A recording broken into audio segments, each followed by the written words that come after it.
I was honestly thinking about leaving. Just because it's only a half hour and then afterwards I'm gonna be doing the same shit anyway. Just on my mobile device. Alright.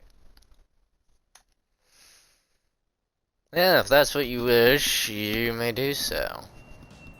I mean, yeah, still good day, I guess. Hopefully, tomorrow for you is better. I I can only hope for you. You Well, know, I'm gonna try and explain the fact of I was out of medication. yeah. And that may go really fucking shitty, and I may end up having enough. Well, don't do anything too crazy. The most craziest, like the craziest thing you would do at the point of that would literally just be like, you know what? Fuck you guys. I'm done. I'm leaving. Gone. Yep. Well, I know this They'll much. never see me The chest again and expander in the trash walk, belongs pretty to much. Yale.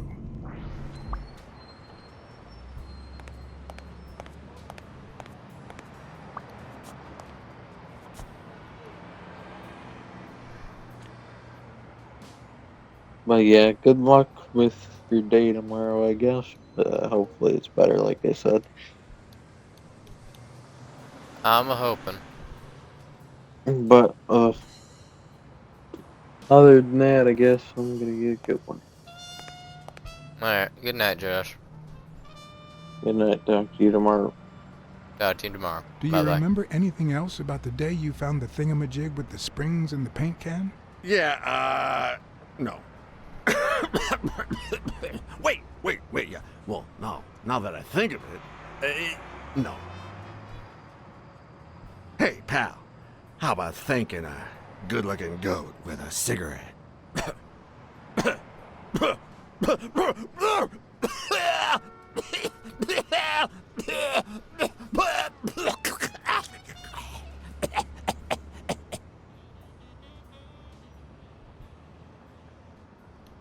I don't think that's a good idea. You've got one nasty cough. Oh, come on. You know, cigarettes have lots of very healthy properties. Oh, come on. It's just a smoke, lady. Okay, you're right.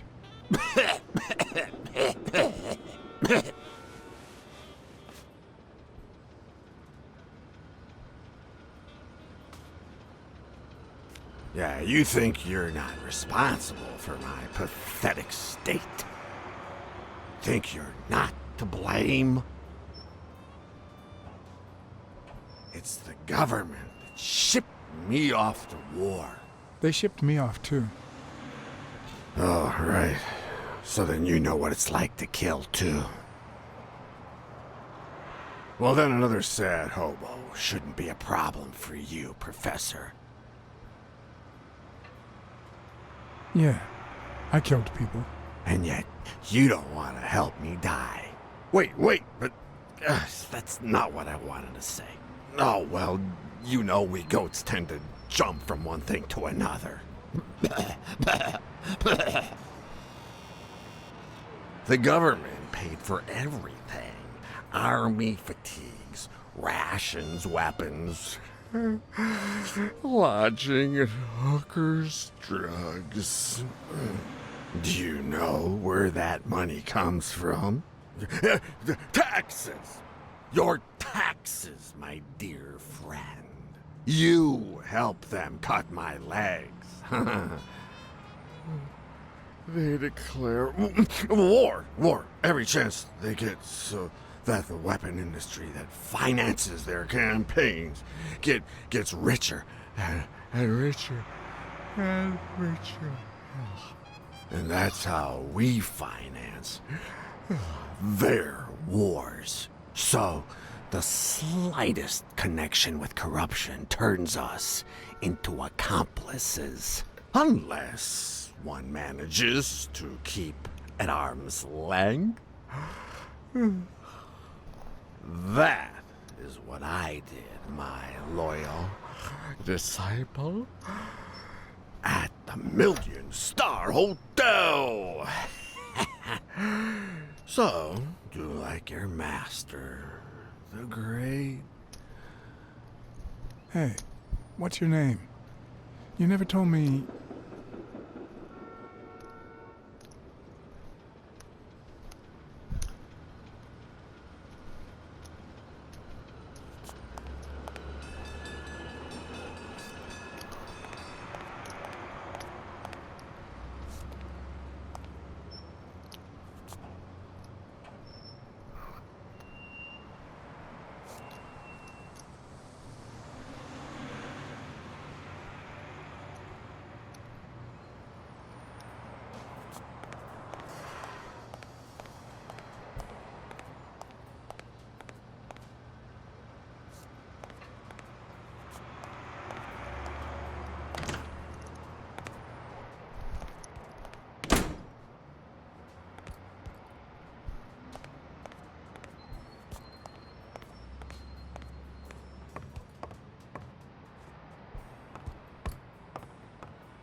What leads a man to do something like this? Life's already dealt me a fair share of blows, but...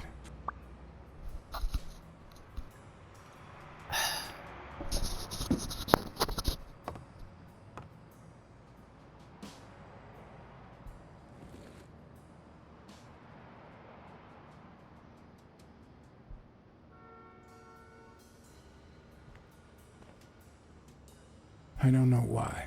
Something just doesn't add up.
Aha! I knew there had to be more in this room.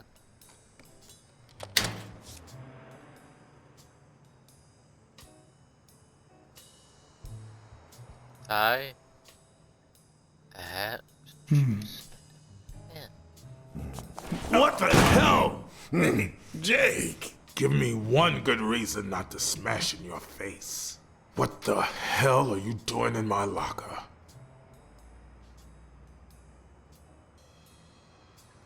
Come on, man. We're friends. Calm down. Friends don't spy on each other. Get off me. Sometimes, John, I could just punch you.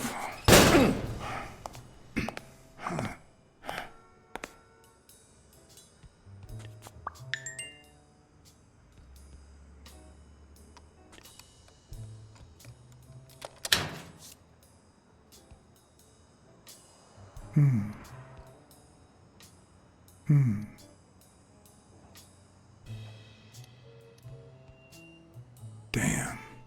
I'd forgotten that Jake used to work for Natalia. This proves I was right. It's too soon to move on.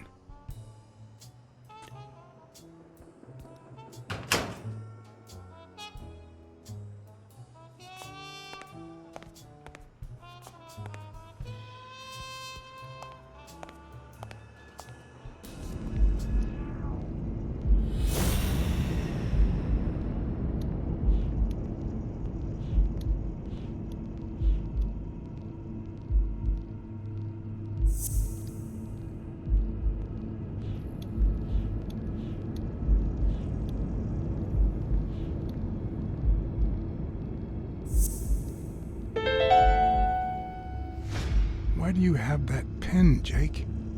What mess are you in?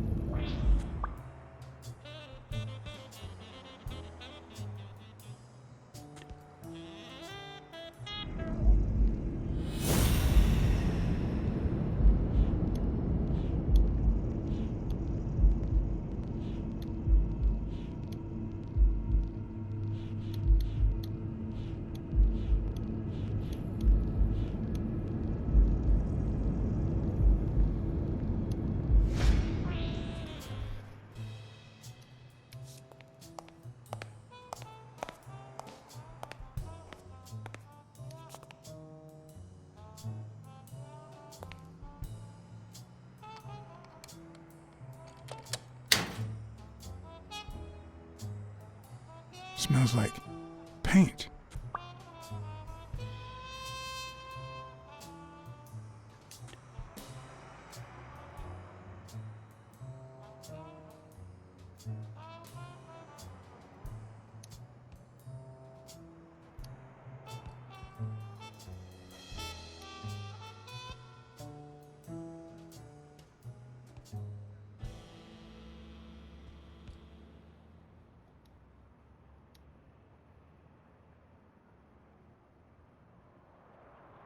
Bastards.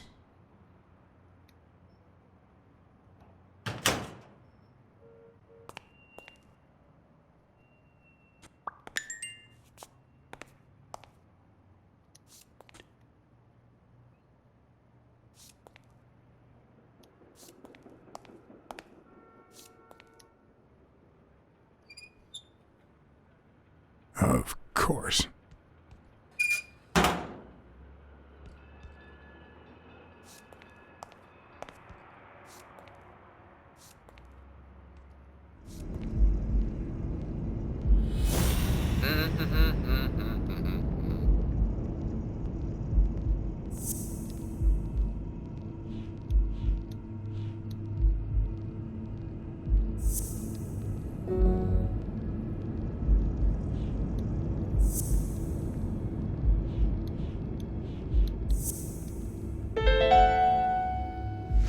Arthur Tucker painted the racial slur on Yale's locker.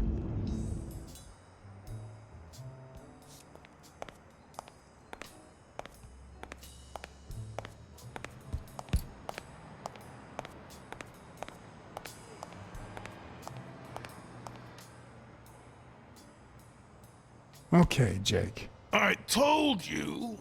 Desmond O'Leary. Huh? I know you work for him. Now you're just making stuff up. Why would you say that?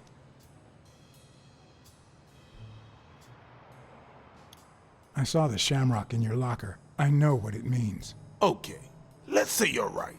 So what? What are you gonna do, huh?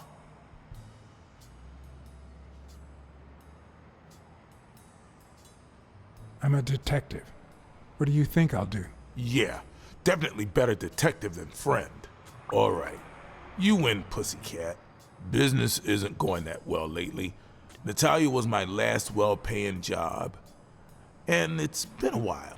Then O'Leary shows up and offers me a bodyguard contract. What was I supposed to do? Yeah, I understand. Seriously, you don't seem like the type to accept shady offers.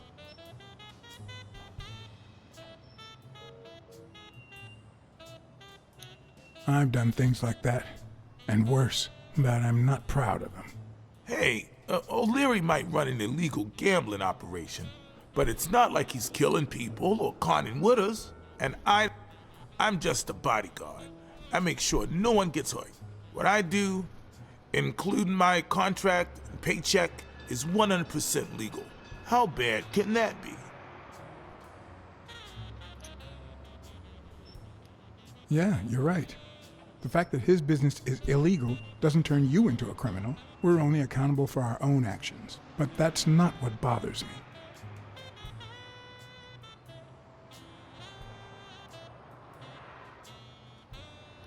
I know you're covering up O'Leary's role in Joe Dunn's death. Huh? O'Leary? No way. I mean, I don't think so. Jake, please. Well, I guess there's no point in hiding it now. I was here the day Dunn died. Go on. I had to take care of some business for O'Leary. He makes me wear the shamrock when I work for him. I left the damn thing in my locker. Say no more. You came in the back door. How did you... Yeah, that's it. Joe had mentioned he'd been painting that afternoon, but I forgot.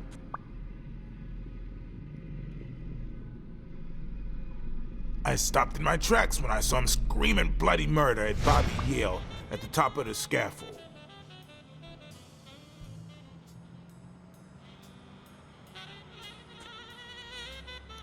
Did this happen often? Not in the last few years. Apparently, Bobby wanted to do something. Something that horrified Joe. So, Joe threatened to call off the fight against Stone and kick him out of the gym for good. I didn't want them to see me, so I left. Jake, why didn't you tell me? I thought you'd be pissed off. Well, you were wrong. I'm sorry, John. I should have said something. Don't worry. We all make mistakes. Time to go. I need to think about everything you just told me. Thanks, John.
Did this happen often?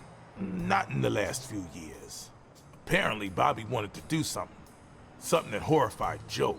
So, Joe threatened to call off the fight against Stone and kick him out of the gym for good.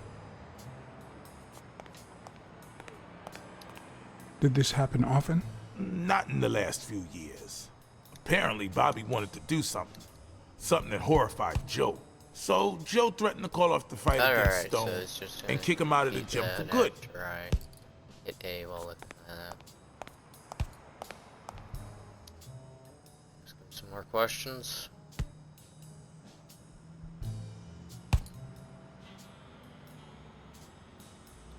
Do you remember anything else about Joe Dunn and Bobby Yale's argument? No, not really, no.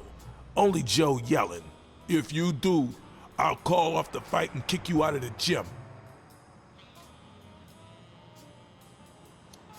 Not all folks are as open-minded as Dunn. I happen to know who painted the lockers. Arthur Tucker. I knew it. I knew it was him, that bastard. I'm gonna whip the white out of him.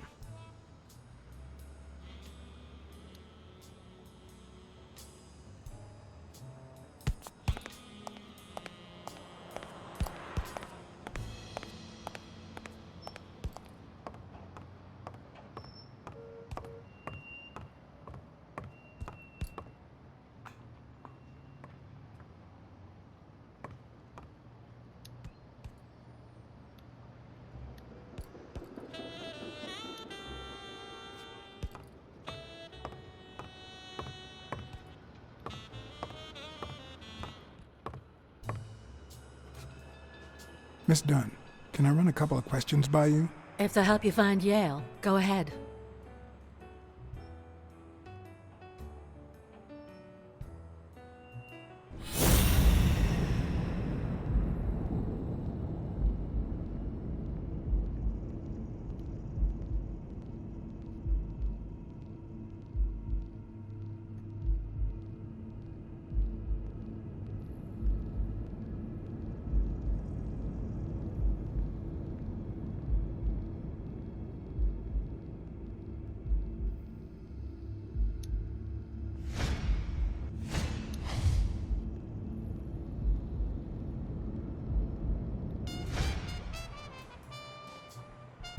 What the?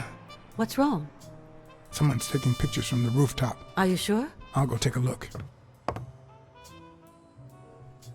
Now, who's that rope for, Miss Dunn? Weekly.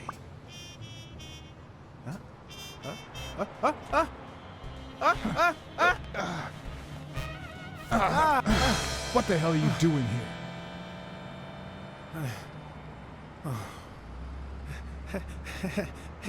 Hey, look! Isn't that Cassidy?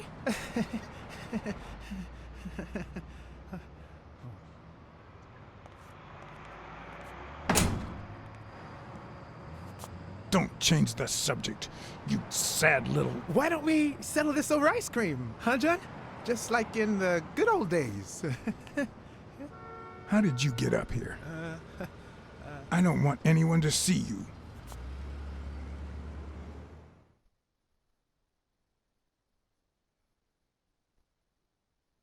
Don't want anyone to see him, eh? Yeah, baby. You don't want them to know that you shady dealings. No.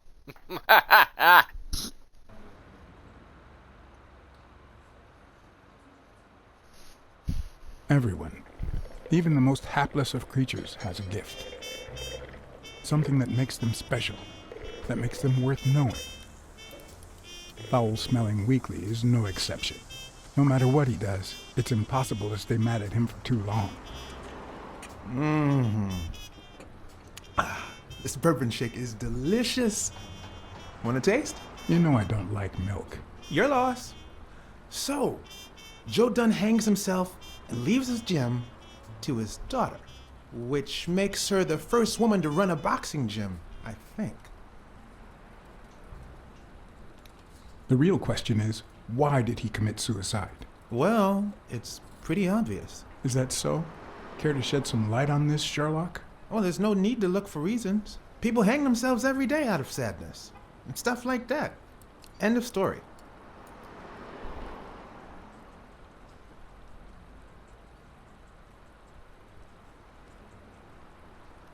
It's no secret that boxing and corruption go hand in hand. Dunn seemed like a decent man. Maybe he got tired of fighting.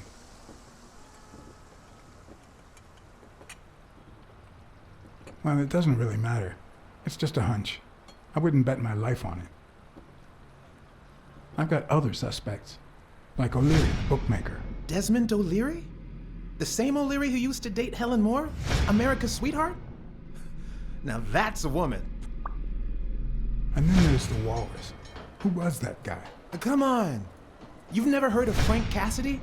The president of the Boxing Managers Association? Who's also Stone's agent, Bobby Yale's rival. He might know why Dunn killed himself, right? I decided to ask Weekly to investigate Cassidy. My reasons?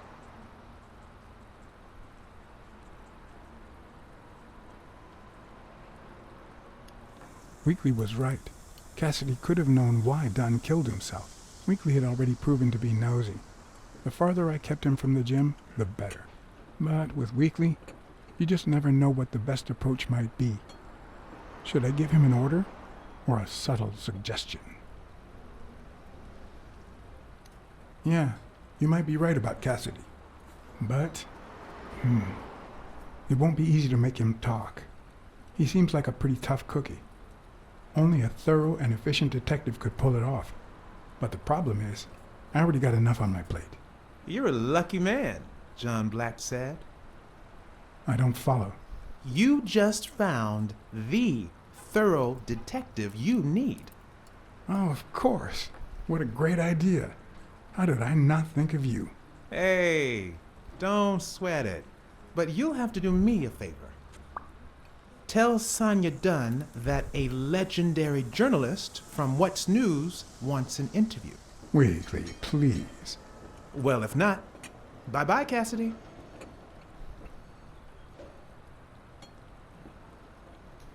All right. I'll see what I can do. Great. That's settled then. By the way, I never told you what happened to Colbert, did I? No. What happened?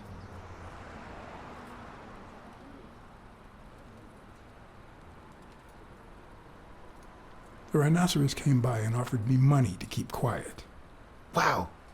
Are we talking petty cash or big bucks? The latter. That's my boy. Good job, Blacksad.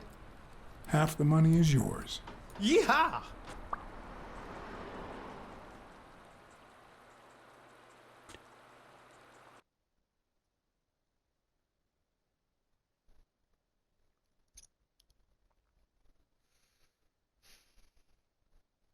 Alright! We were nice to the weasel.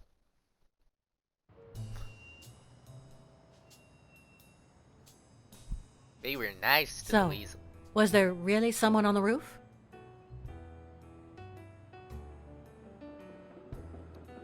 Yeah, but he was faster than me. I couldn't get my hands on him. A fast spy and a slow detective. This must be my lucky day.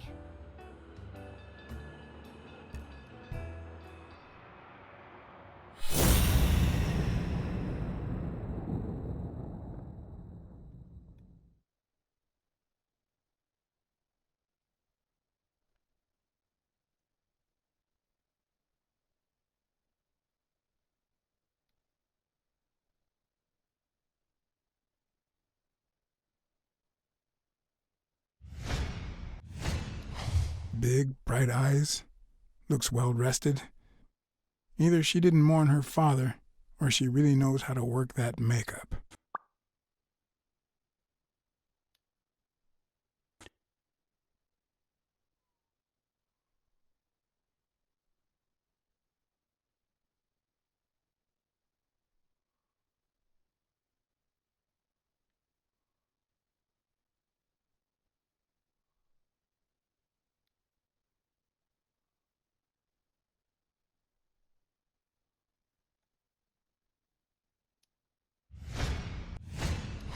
Nice and steady heartbeat.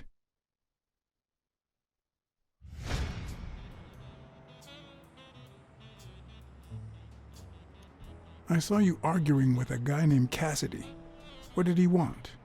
Remember the fight that needs to take place in order to save this gym? Well, Cassidy manages Yale's rival, Stone, the reigning champion. If Bobby doesn't show up, he'll lose money. Maybe not a lot, but enough to care. Did you find anything interesting in those papers? No. Investigation work takes time, as I'm sure you know.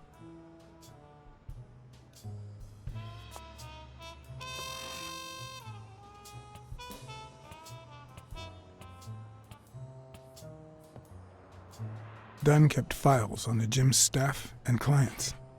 Name, address, and date of birth. Did you find anything interesting in those papers? No. Investigation work takes time, as I'm sure you know.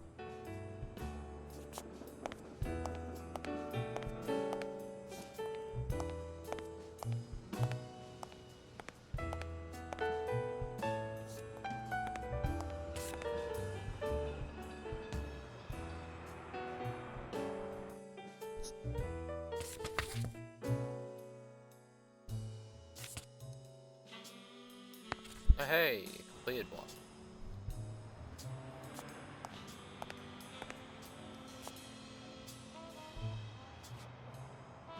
I'd like to take a look inside that safe now. Could you give me the combination? I'd love to help you, but my mother's birthday used to be the combination, but I already tried it.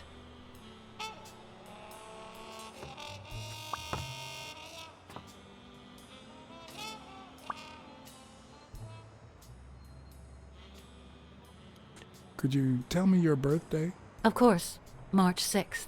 And the year? I'm 24, Mr. Blacksad. You do the math. No luck.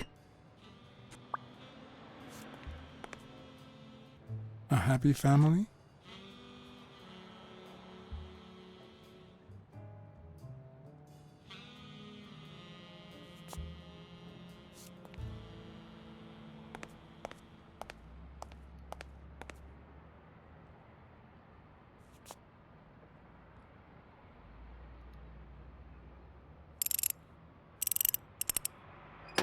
Damn.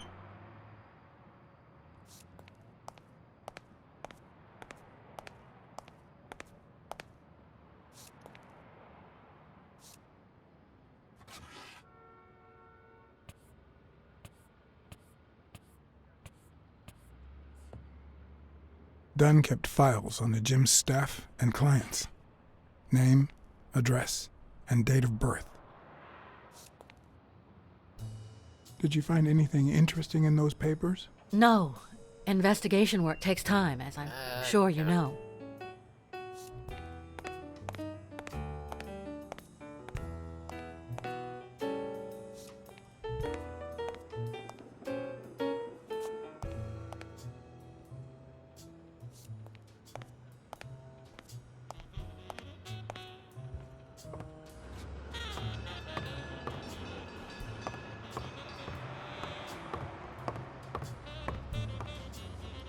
Looks like Dunn liked to measure his daughter and Bobby Yale each year. Sonia's measurements stop at 18, and there's a gap in Bobby's between ages 15 and 17.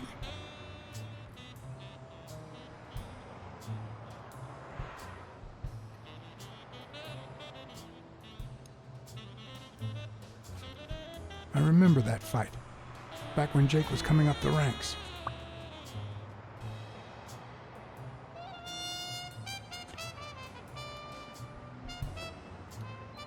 Sonia's measurements stop at 18, and there's a gap in Bobby's between ages 15 and 17.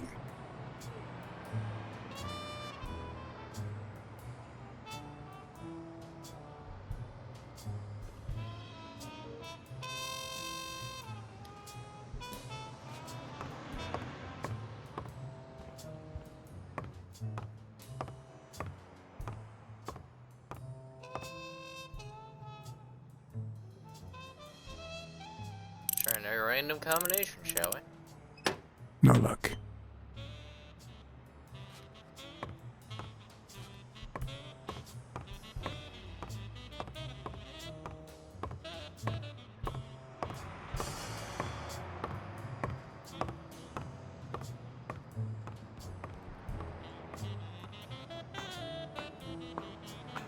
Alright, let's see if there's anything on the roof.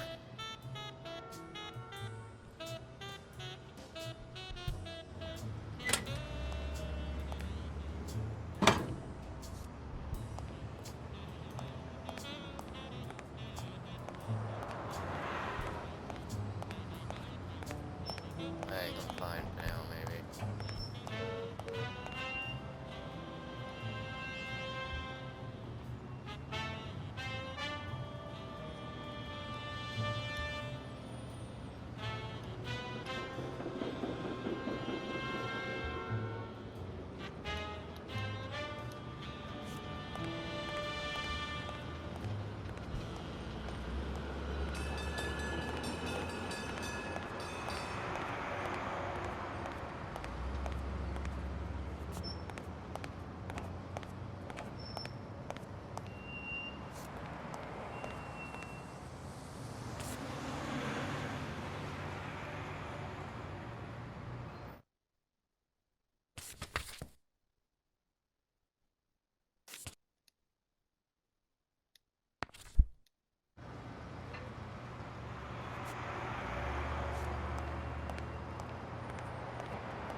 guess now the key is to try and figure out where to go next.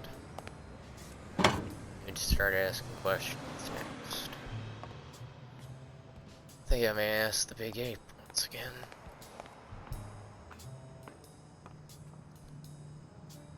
See if anything new pops up like this. I don't know why. Something just doesn't add up.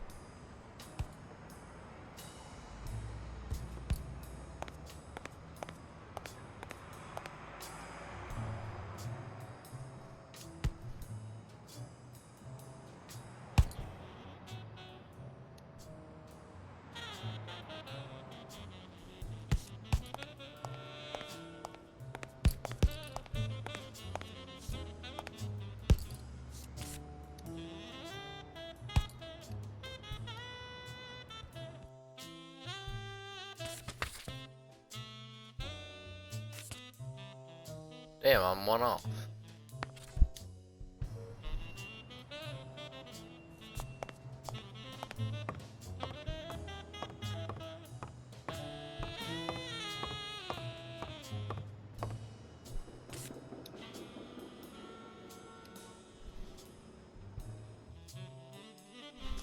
I thought I saw something.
He opened it during the war?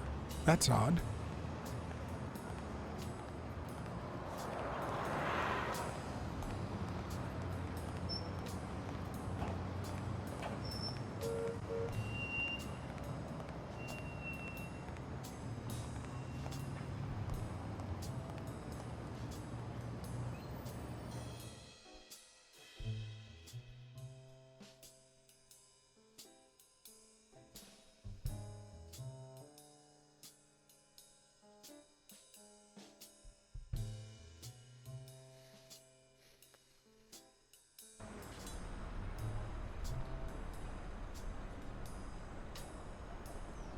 See how many questions I can squeeze in this game.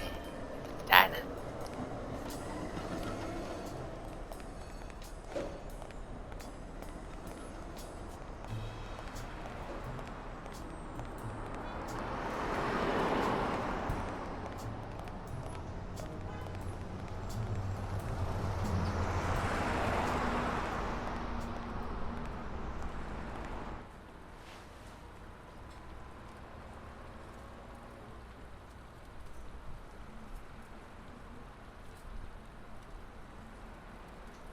Have you remembered anything else about the moment you found Dunn's body?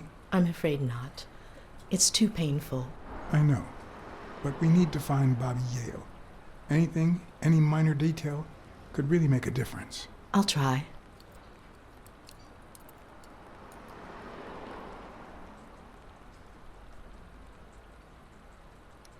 Any ideas where Bobby Yale could be? How am I supposed to know? He's rarely there when I clean the gym. Bobby seems like a nice kid, but I barely know him.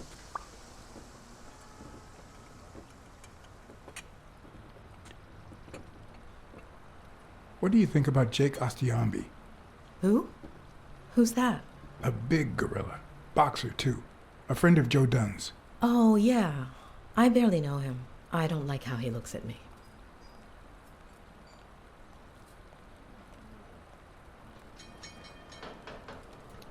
What can you tell me about Sonia Dunn? I barely know her, but she looks like a smart girl, poor thing.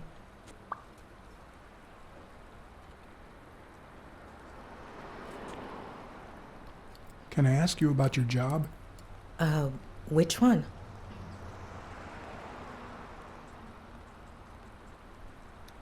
How long have you worked at the gym? It's been, 4 or 5 years? Although, I don't think I'll be able to set foot in there again. This must be really hard for you. I'm sorry. Tell me about your work here in the diner. Oh, it's wonderful. I love it. My boss. Oh, glad to hear that.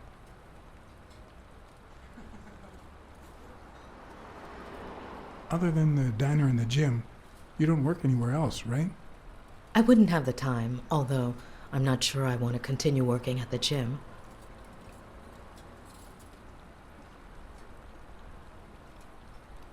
It might be best to stay away from the gym, at least for a while, for your own well-being. In due time, things might change.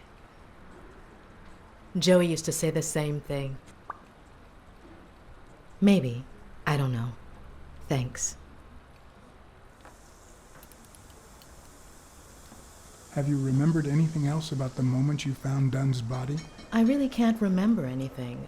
I'm sorry.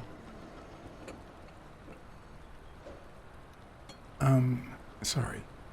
I think that's it for now. See you around. We'll miss you at Sam's Diner. Bye-bye.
Oh, crap. I need to take my meds.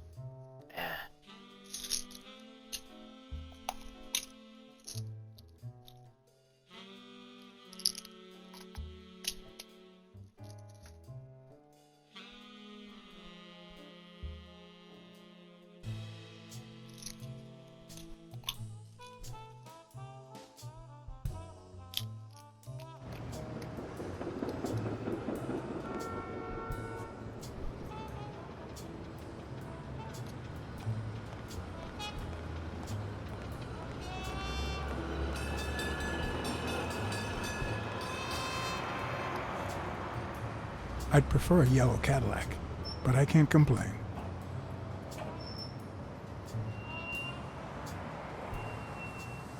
I'd prefer a yellow Cadillac, but I can't complain. So I can't get back in the car to go in. Shit.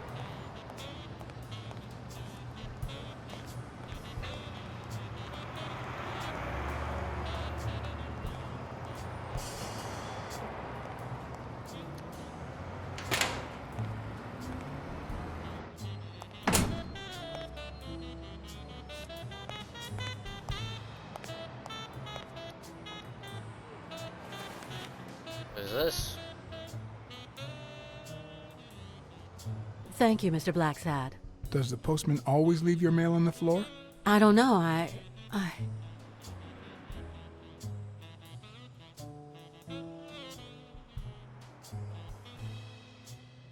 What's wrong? It's my mother's wedding ring.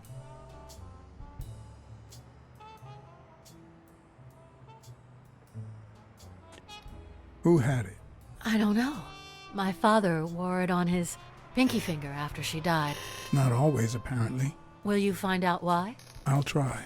But there's something else I'm worried about. This might have something to do with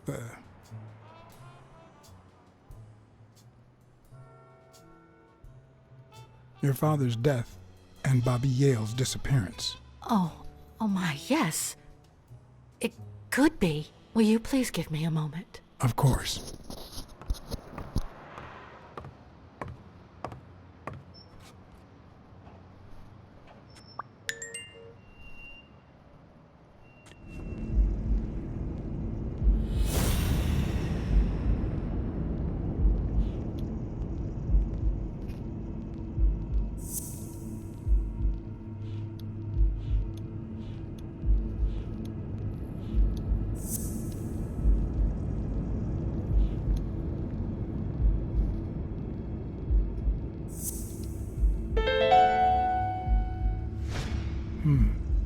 Were Mary Purnell and Joe Dunn an item?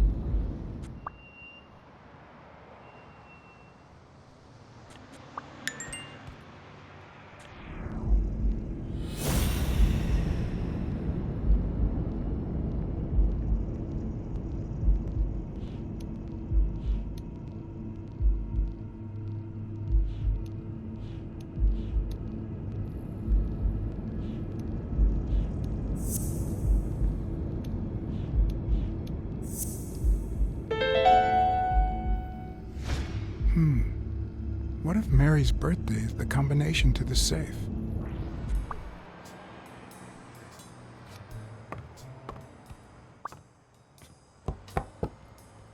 Yes?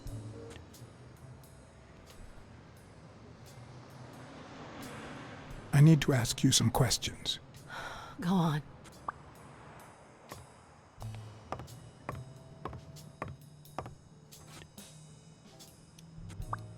Did you find anything interesting in those papers? No. Investigation work takes time, as I'm sure you know.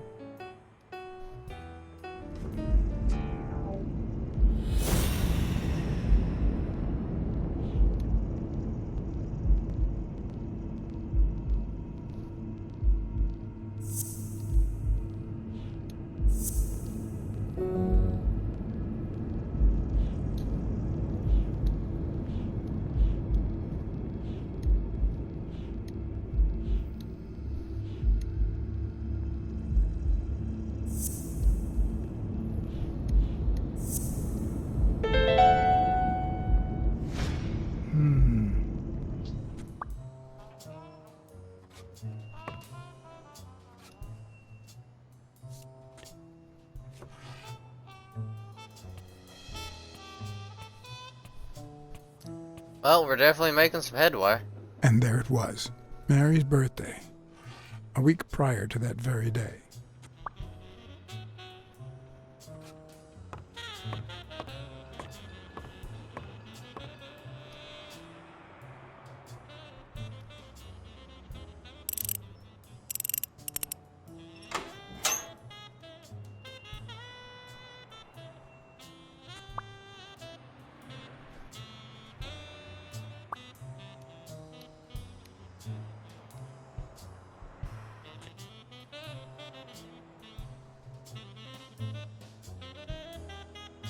You open the safe?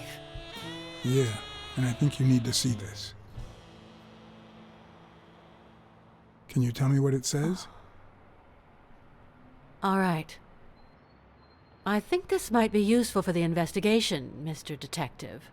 He left everything to me, except some boxing trophies and knickknacks that'll go to Bobby Yale.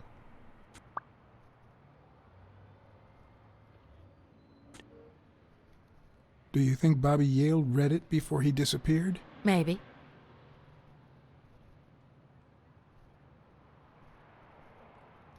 When was it signed? It was written 4 years ago, just weeks after I moved to Buffalo. Congratulations. You're one lucky lady. I'll pretend I didn't hear that. All right. Thanks.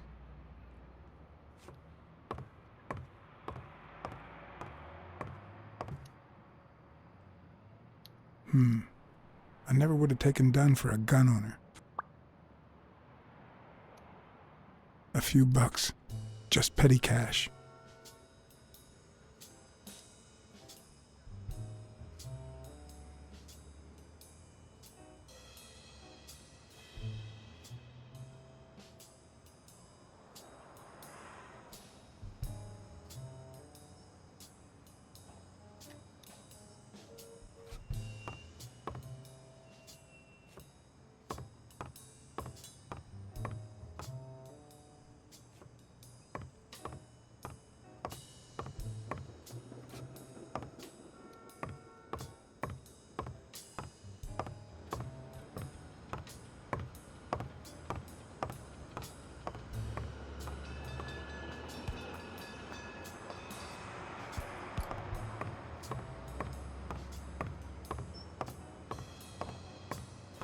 I don't know why.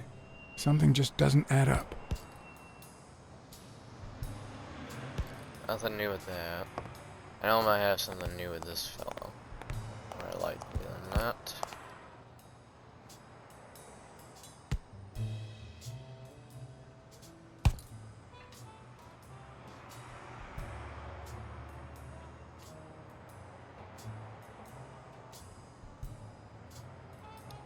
Did you know Joe Dunn had a gun in his safe? No way, man. He hated firearms. Although, when Bobby Yale was a teenager, he went through a crazy phase. Even dropped out of the gym and joined the gang. Nothing serious. Early one morning, he broke in the gym. Joe was already here and caught him red-handed. Bobby pointed the gun at Dunn and ordered him to open the safe. So, Joe opened it and asked Bobby to put the gun aside, leave the gang, and start boxing again. I got here 5 minutes later and found Bobby crying like a baby in Joe's arms. Then he just stood up and put on his gloves.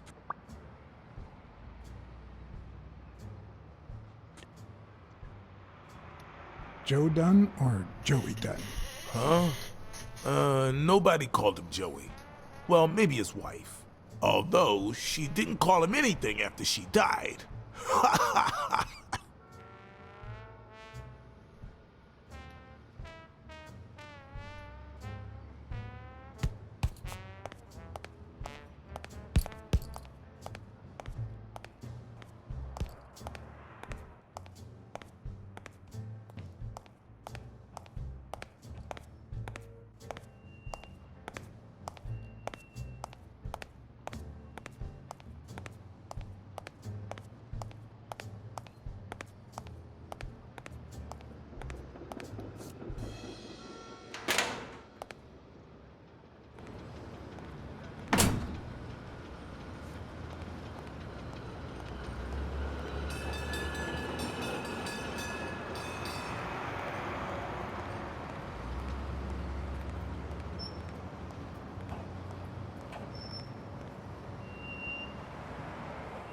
That guy's been standing there. I don't know if he's a background character or if he has something to tell me.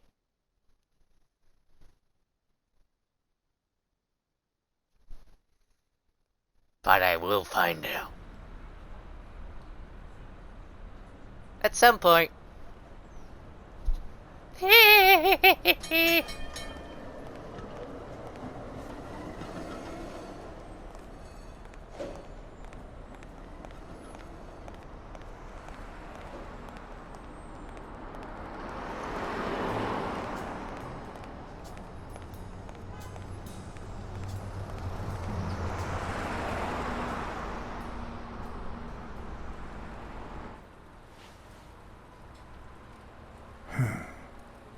I know you're hiding something.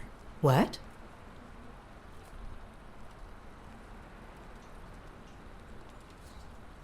I know how much Dunn meant to you. I'm very sorry for your loss. I don't think Your handwriting on the envelope. Your date of birth on the safe.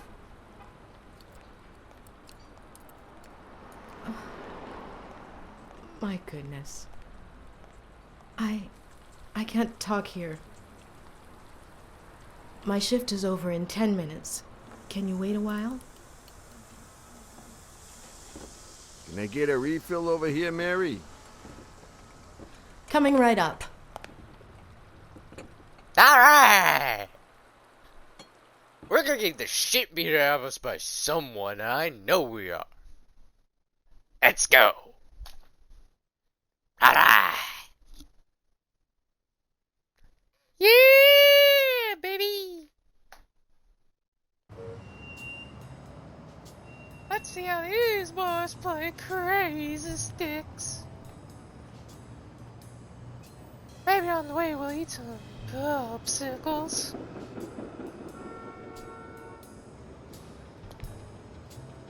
Mary Purnell, the angel Hey, Joe hey. Dunn found in his golden years. We'd been seeing each other for almost 2 years. It all started with, well, weekdays I start cleaning the gym at dawn, before my shift at the diner. Joey always came in early, just a little after I got there.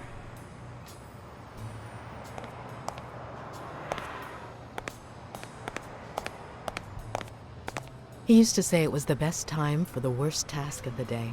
Oh, I know exactly what he meant. Say no more. Paperwork. He really hated it. One morning, he saw me crying. I was having a rough day and...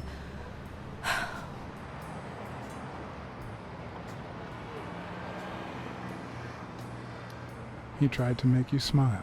He pointed at the coffee machine. You need a cup of joe and some fresh air. That was the first of many cups on the rooftop.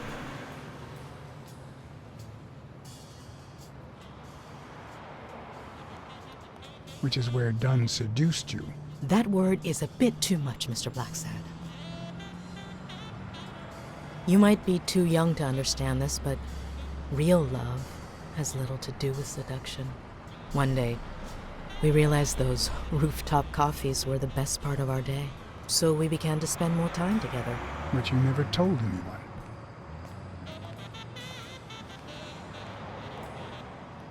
Why did you keep it secret? For Sonia's sake. She and Joey drifted apart after her mother's death.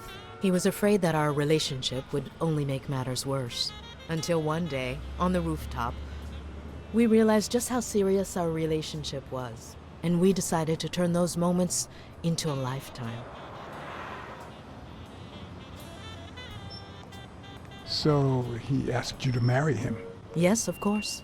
He gave me the wedding ring and we decided to tell the world. He said he needed to share that happiness with his little girl. Turns out, he wasn't that happy after all.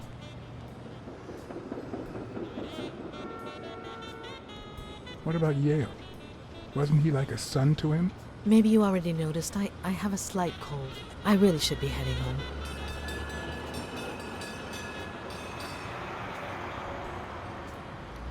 Maybe you should cover your neck. I lost my scarf a while back, not sure where. And now, if you'll excuse me, that's my bus stop. A pleasure to speak with you, Mr. Blacksad. But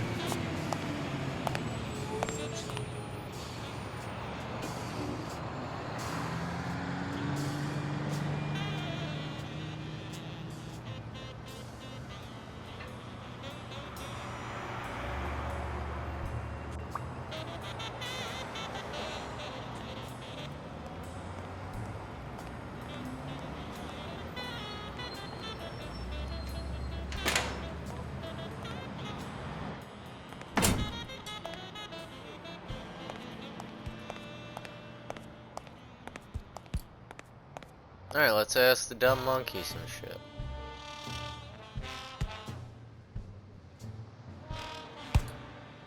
Never mind. Is it bad that I want to say every time he looks up like that, it makes me feel like he thinks John is his bitch?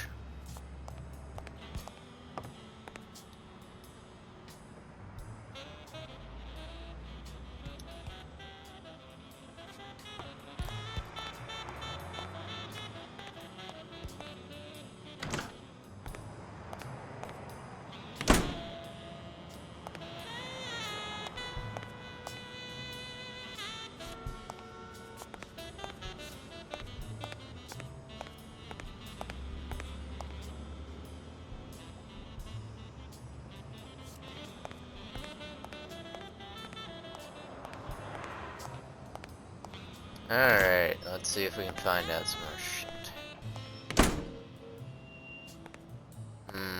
I think I saw her scarf in a locker? Maybe?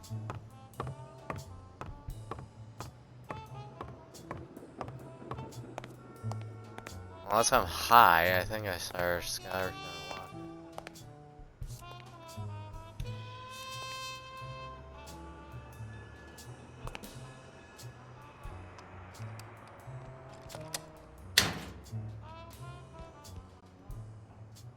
The proud South.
I don't know why.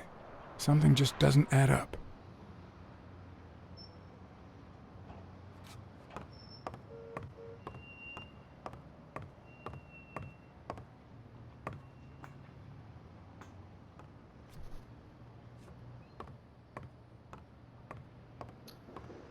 Now I know, the rooftop should hold some clues.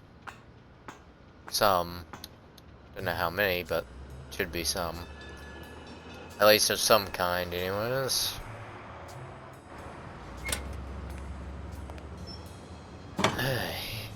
Lee.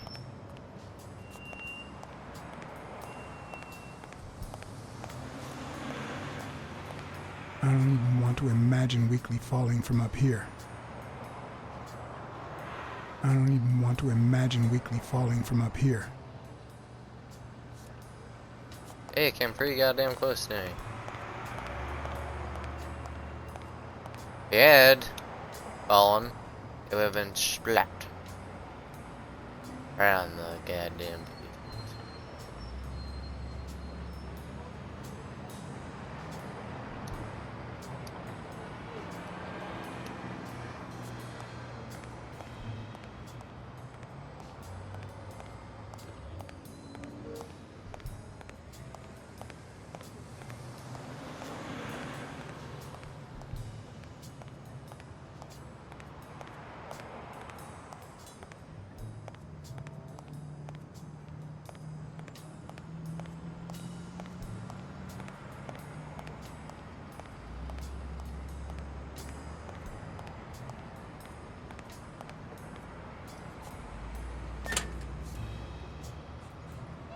And it's on the front of Don's office again.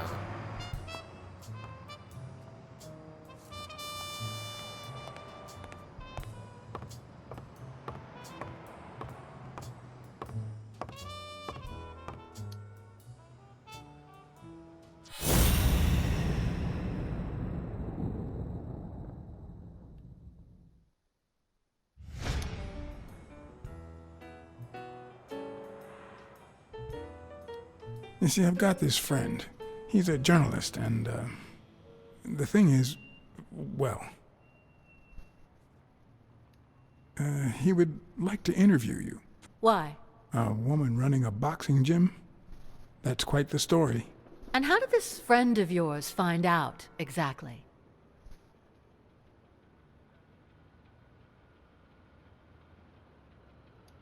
I'm pretty sure he saw the, I don't even want to hear you. I just hope you prove your professional worth before the day is over.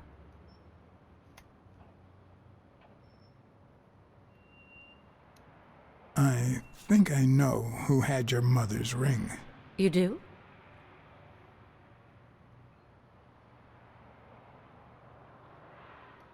Mary Purnell. I think she was in love with your father. Thank you.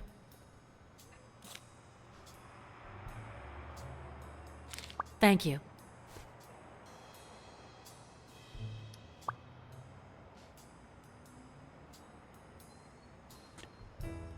Did you and your father get along? Let's just say our relationship got better when I left for Sunny University. An 8-hour drive from here.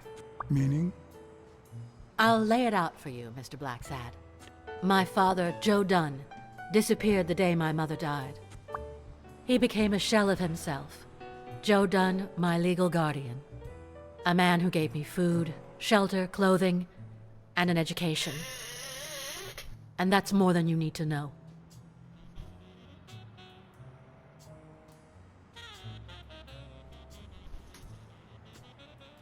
What's in those papers you're going through? Red tape. Great. If you find something, please let me know. I thought you were the detective. You do your job, and I'll do mine.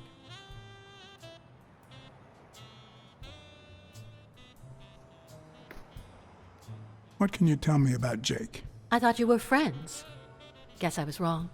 He and my father were friends, so don't go down that road.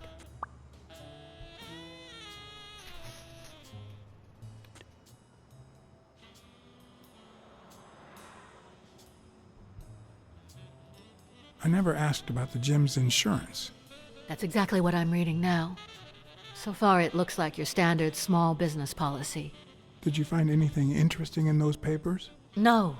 Investigation work takes time, as I'm sure you know.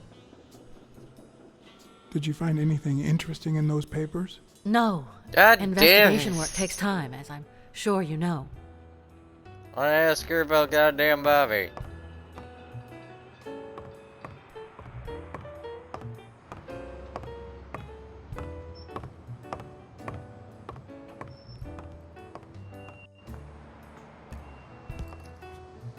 If anyone's wondering why I didn't keep Mary's secrets, because sometimes drama pulls shit out of people.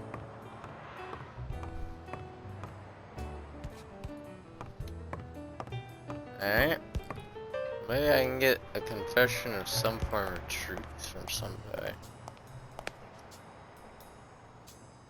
I may not get it.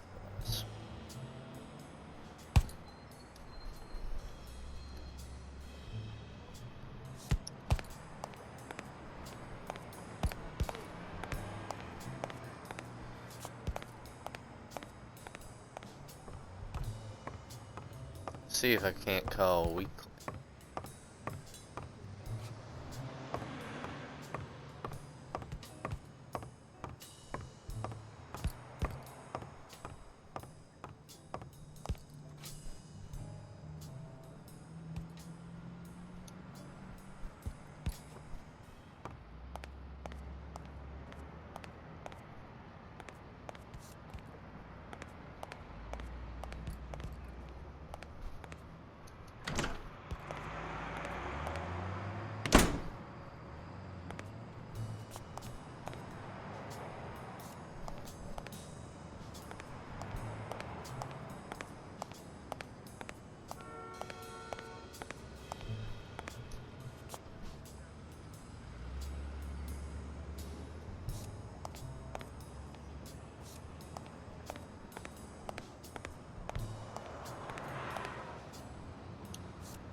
I have to call that chief fella.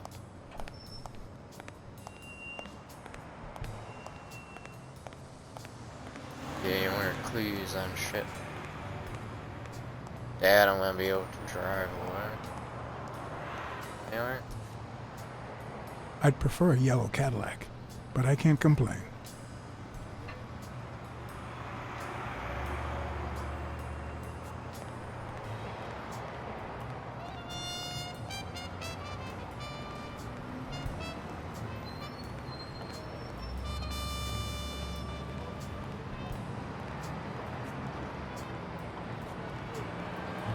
Yeah, damn sure I'm not gonna get anything out going to Sam's Diner, you know. Girl, she went home.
Smirnoff. You're gonna like what I have to tell you about the Dunn case.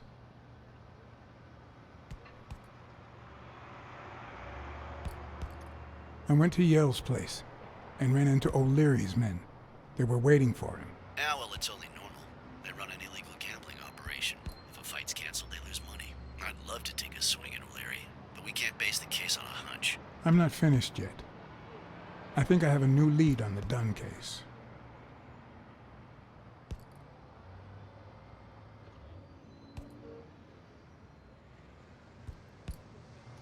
Dunn and the gym's cleaning lady were about to get married. Great. Call What's News. They'll know what to do with such an incredibly interesting piece of information.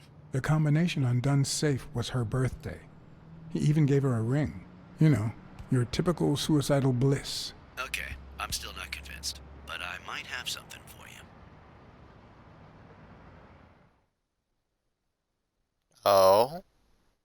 What might you have, sir? Tell me more. Tell me more. Please, give me that sweet, sweet information. Yeah, baby! Woo!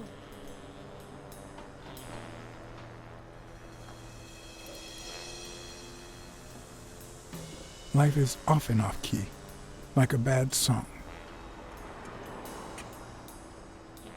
The notes come together but feel flat, unable to create anything resembling music.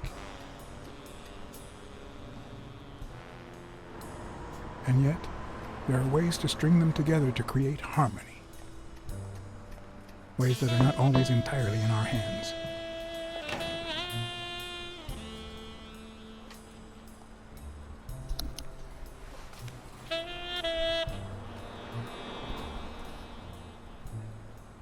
You look tired, John.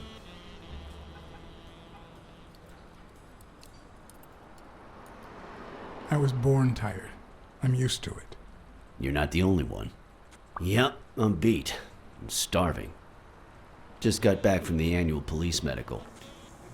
Not only did I have to fast, but I also had to chug 2 enormous glasses of water. John, you alright? I've had better days, and I'll have them again, I hope. We both deserve to. The thing is, I'd love to help you out with this case, but I can't. You know I work for the state of New York. If I had any information, I couldn't share it with a private eye. Even if it was lying on top of this table.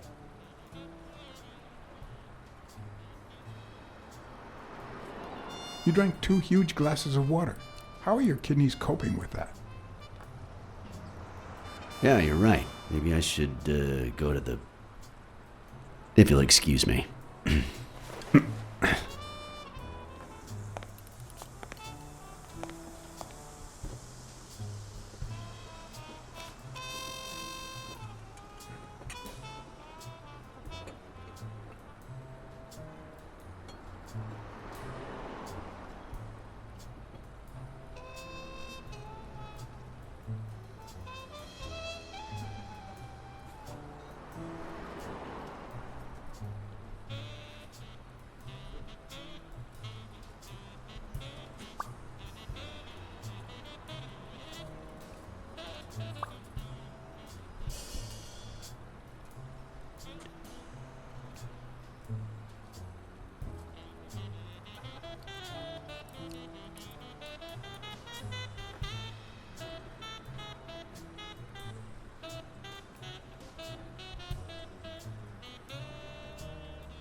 Interesting.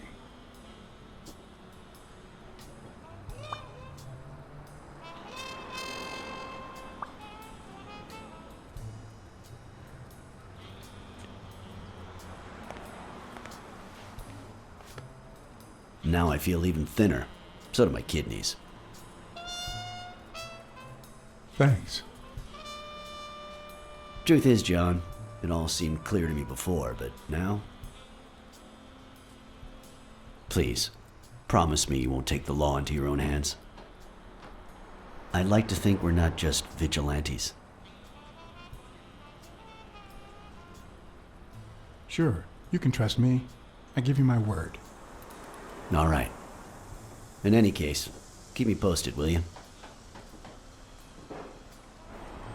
Friend, you can count on it. Take care, John. As always, Smirnoff had given me new, potentially relevant information. Not to mention second thoughts. When an old dog like him gets that serious, one must be prepared to bite.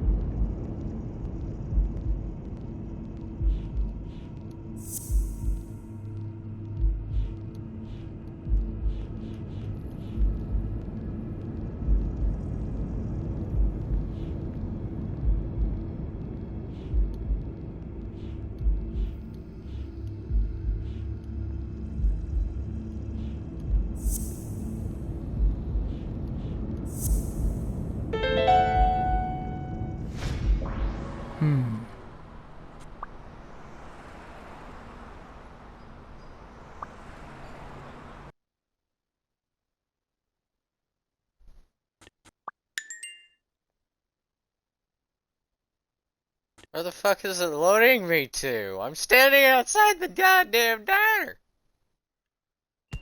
I'm much taller than Dunn, and I can barely reach the noose. There's no way Dunn hanged himself. Not on his own, at least.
Dunn must have punched the can while he was arguing with Yale.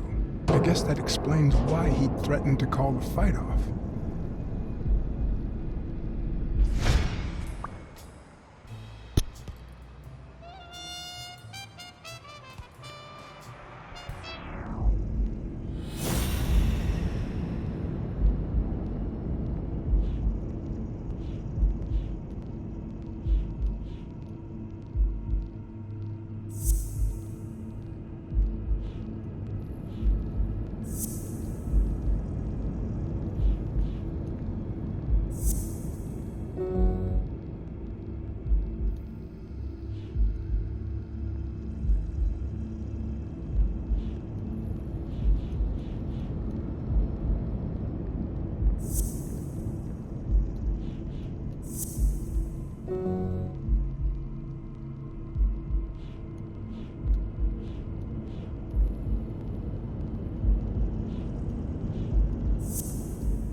Bobby Yale. I don't know if you had a motive to kill Dunn, but you certainly had the murder weapon.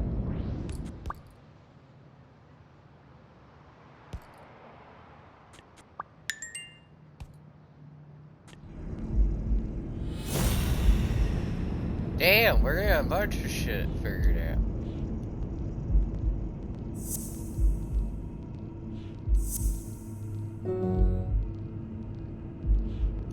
Why I meant to put that? Christ. Did Yale kill Dunn just because he wanted to call off the fight?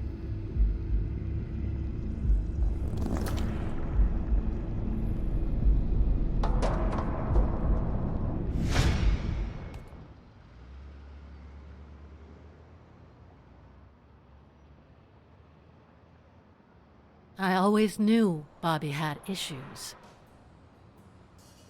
But I never thought he'd go that far.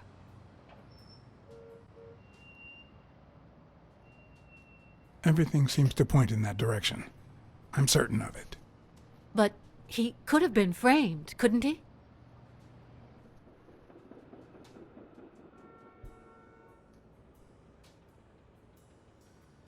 In any case, that doesn't change a thing.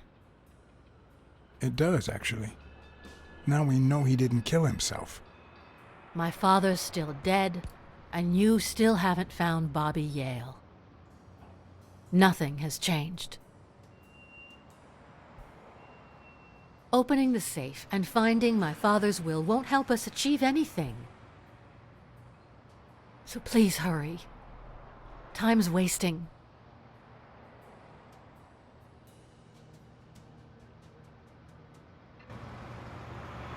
Sonia's indifference never ceased to amaze me. But most importantly, why was she suddenly defending Yale?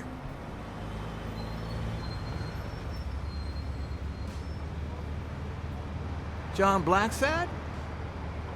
I think I owe you an apology.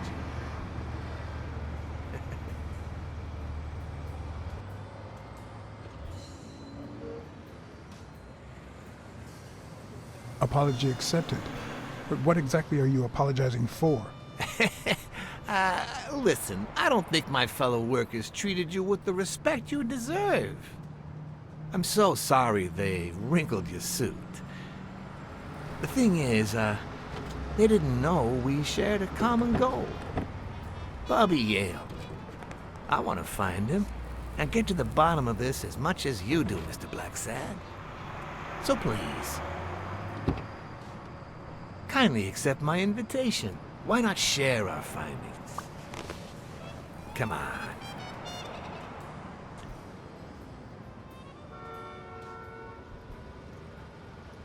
Of course. You don't mind me riding in this fancy car with a wrinkled suit, do you? Aw, I think you look mighty dapper, Mr. Blacksad. Although, if those wrinkles were to rub off on me...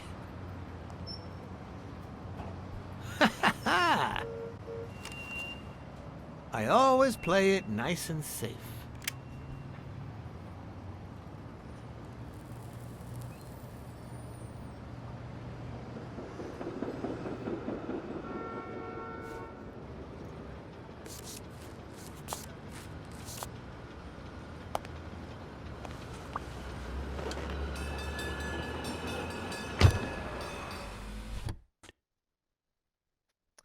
Yes, of course I stepped into this car of my own accord.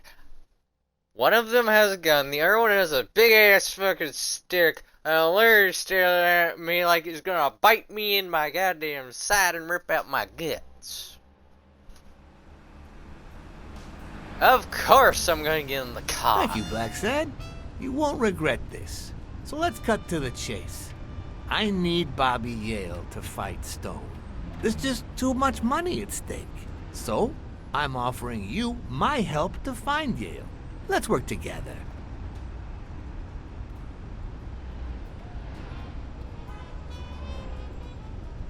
What kind of help do you need? A simple exchange of information. You're a good detective, and I, well, let's just say I have my own ways of making people talk. All right, then. Let's work together. I thought you'd be hard to convince, that you'd appeal to the moral high ground or something. Please, hear me out. Let's say I bet a beer that we find Yale in 3 days, and you bet a beer that we don't. In 3 days, one of us has to buy the other a beer. Is that so bad? We're simply two grown men using our money and free will to conduct a small private exchange. And most importantly, we're not hurting anyone. So, yeah, I run a gambling business. What's so bad about that?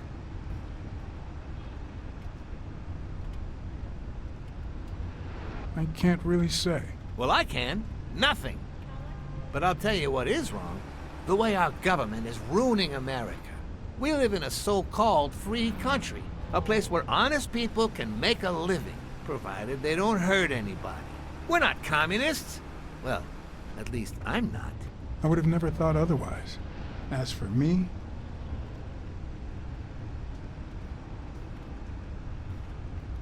I'm not either.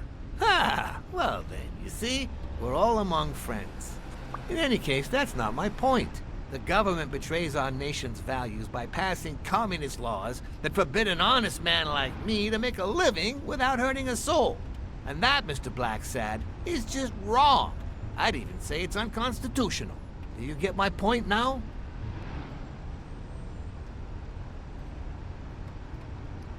All right, I get your point. Ha! I knew you would. When the government passes these laws, there's only one legitimate weapon the people can wield. The same weapon that turned America into a great nation. Civil disobedience. So, as the proud American that I am, it's my duty to disobey.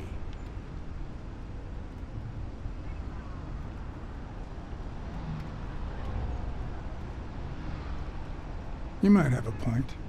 In certain cases, civil disobedience is both right and duty. Exactly. And when you hear just how I've transformed this business, you'll agree even more. I wasn't always a boss, you know. No, sir. I started at the bottom, when Lucky Blitzen ran the show. That good for nothing. His was a reign of terror, extortion, violence, you know, that sort of unpleasant thing. When I took over, I decided I'd make people want to do my bidding. Not out of fear, but out of gratitude. I decided to help people so they would help me. That beating your thugs gave me was really helpful. Thank you so much. Those poor bastards didn't even know you were a detective, that you were on our side. Maybe at first. But when they tied me up and beat the socks off me, they knew very well who I was. Seriously? That goes against my rules. Who was it?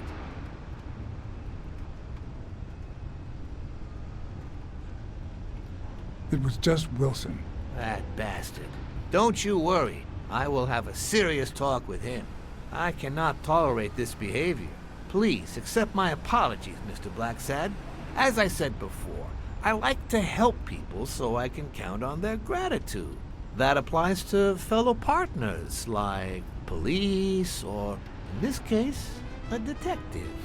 I won't deny this business has its fair amount of violence, extortion, and casualties, but I'd rather leave that to my enemies. And you are not my enemy. And, it looks like we're here.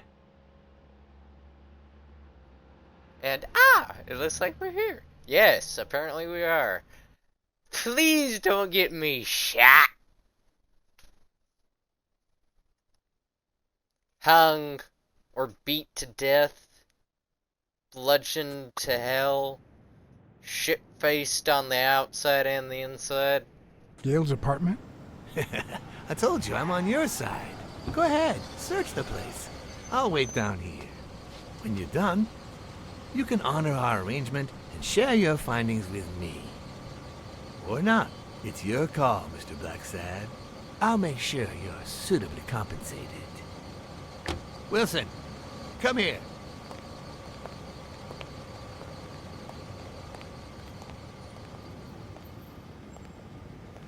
Ooh, that poor bastard.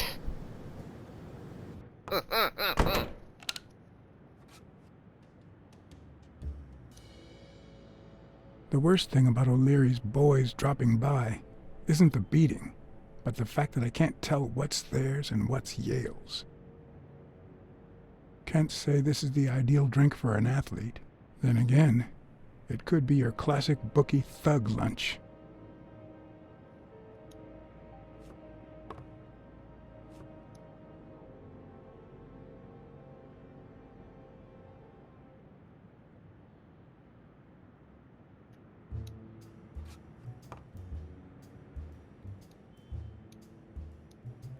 Bobby seems like a nice kid, but I barely know him. Hmm.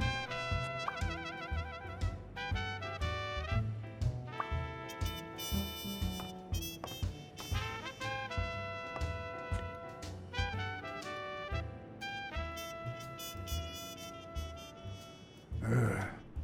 17th century French fables. Mayor must be one boring old lady.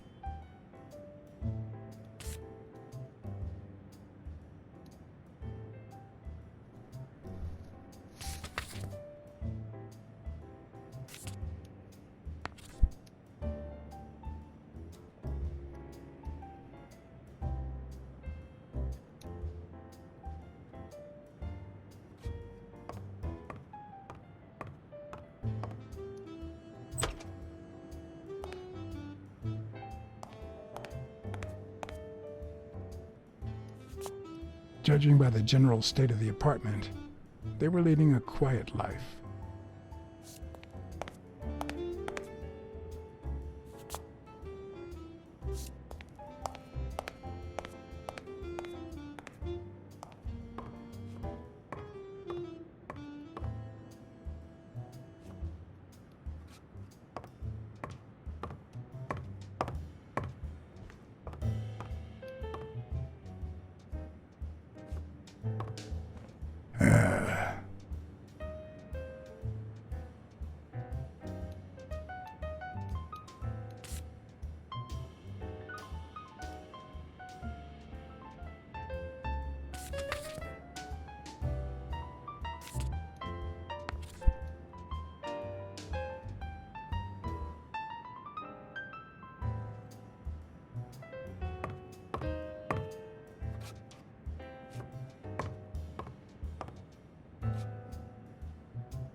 I'm not sure how Yale's love of pickles will help me crack the case, but it's good to know.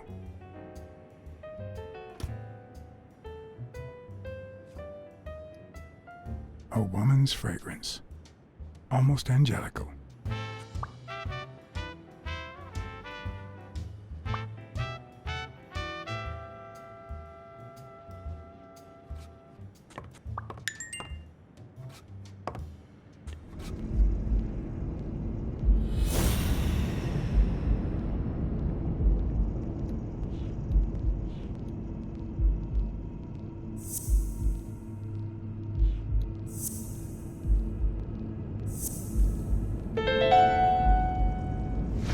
That means she's been here recently. But why? What does Sweet Mary have to do with Yale, the murder suspect?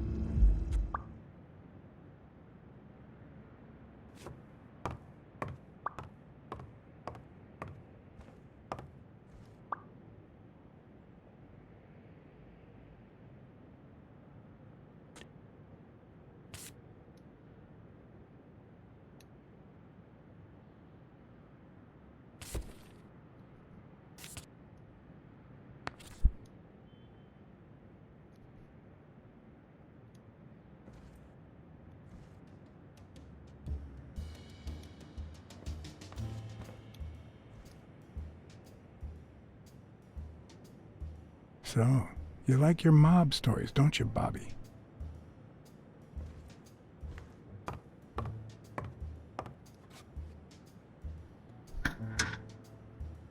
Why would you want such a big closet for so few clothes?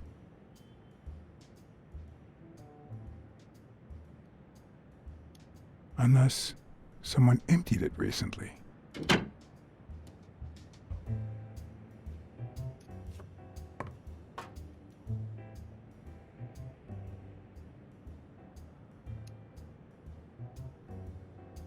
I could leave O'Leary. I'm tempted to.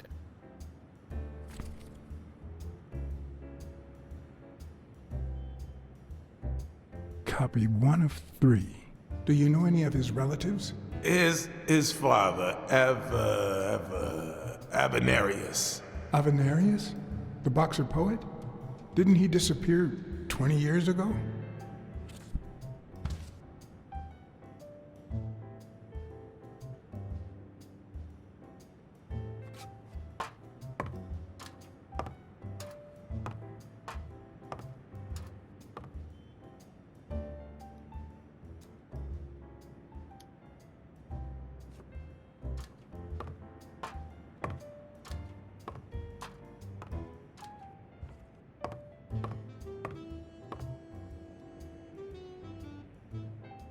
With people like O'Leary, you just never know. I didn't want to put Mary at risk. Why not take her a little something instead?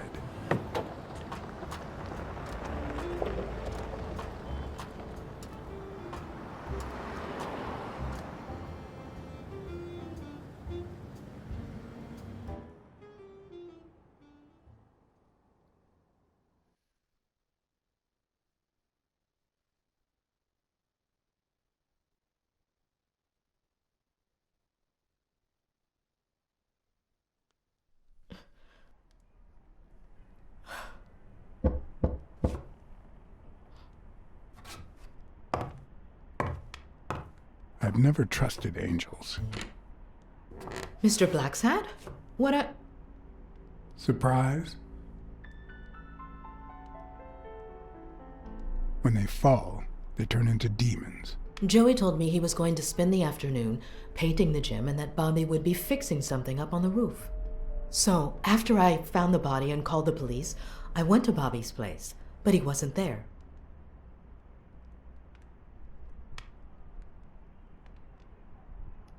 How did you open the door to his apartment? I think it was already open. Everything is so confusing. I'm sorry, Mr. Blacksad. Don't be. I'm here to figure it all out. What's your relationship with Bobby Yale? He was like a son to Joey, and we were about to get married, so, you know. Okay, I think it's time to set things straight.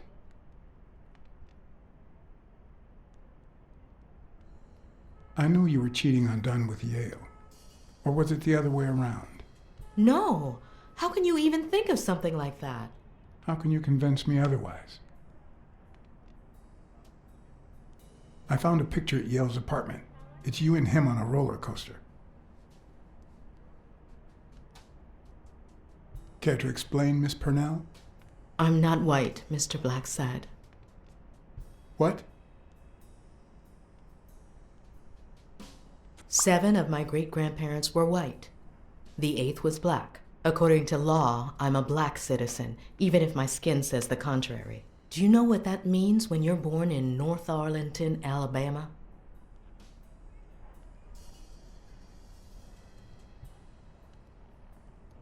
Segregated housing, with far worse homes for colored people. We even have different water fountains, for God's sake. The separate but equal doctrine and all that.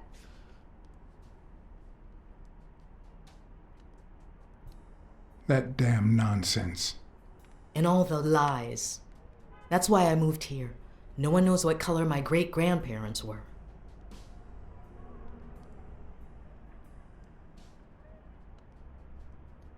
I completely understand you, Mary. Just think if you were also a woman. He's my nephew, Mr. Blacksad. Joe and I first started taking care of poor Bobby when my sister died. That was when he was almost 15. The 3 of us went on that trip to Luna Park. So this is where Joe Dunn comes in. Bobby was the only one who knew about me and Joey. We were afraid that someone would use my past to ruin his career.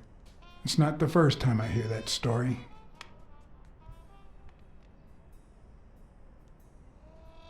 You should have told me this sooner. I've been hiding it all my life. I'm sorry.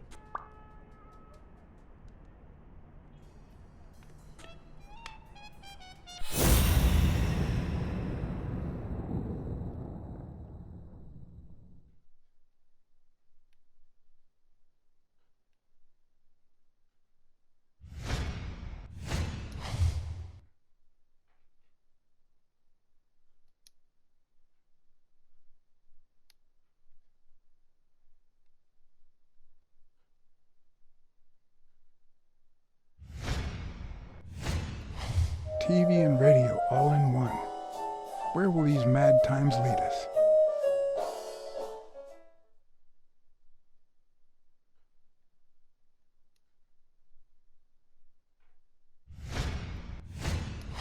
Mary smells like... Actually, the whole room smells like a pie fresh out of the oven, so I can't identify any other fragrances.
Fresh out of the oven.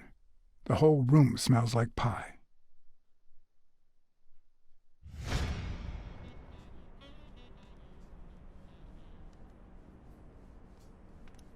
That cherry pie smells so good. I'm starting to get hungry. Thanks. I pulled it out of the oven right before you arrived. Oh, where are my manners? I'm the worst hostess in the world.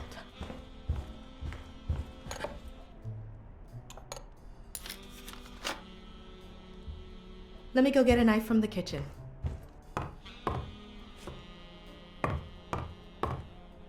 And you must be thirsty. Let me see. OJ, coffee? I'll take some coffee, thanks.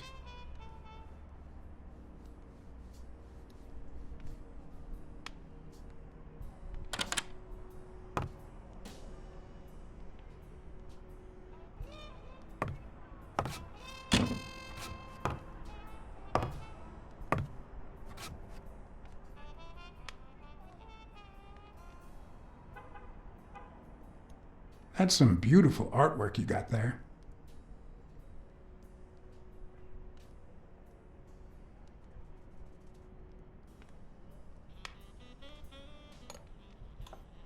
What the fuck was that smile?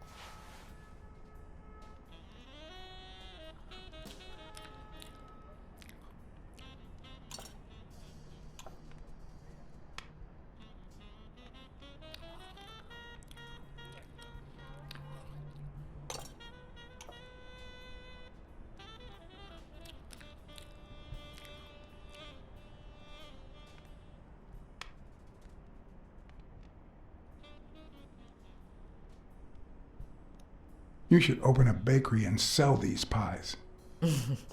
Thanks. Joey used to say the same thing.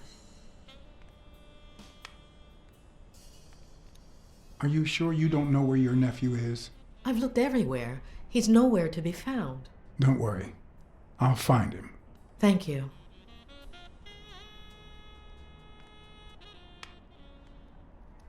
I couldn't help but notice a queen-size bed in the room. You what? Sorry. I had to make sure Bobby Yale wasn't hiding in there. Oh, yeah, sure. Joey bought this place. It was going to be our home after the wedding. I left my apartment and moved in so I could save some money. If he had left his own apartment and moved in, you could have saved twice the money. I'm no hooker, Mr. Blacksad.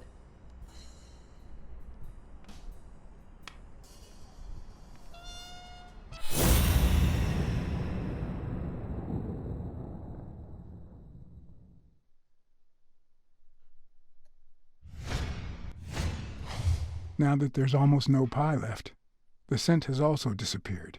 Interesting. Now Mary smells like a huge dog. Mary, when are you going to stop lying? I know your nephew is here. I can smell him. What? No. I already told you I don't know where he is. Look, I understand why you're protecting him, but it's in his best interest to end this hide and seek. You can search the whole house if you want. Go ahead. He's not here.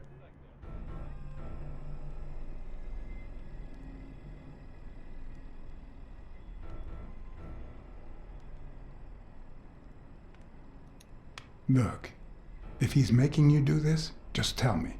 I'll protect you. Bobby would never do that. If he's not here right now, he must have left shortly before I got here. Where did he go? Shortly before you got here? I wish.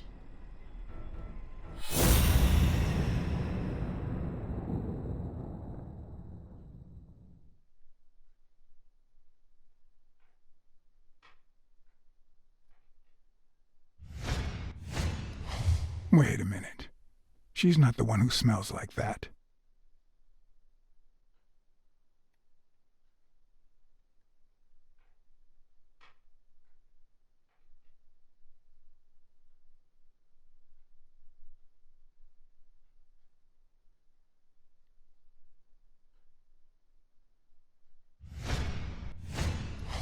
That's where Bobby Yale's scent is coming from.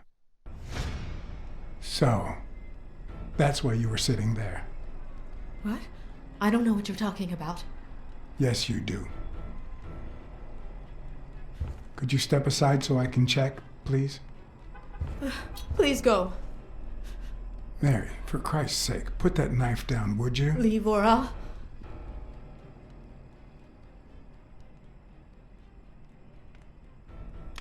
Mary, I came here to help. I mean it. I don't want to hurt you. Leave her alone! Bobby!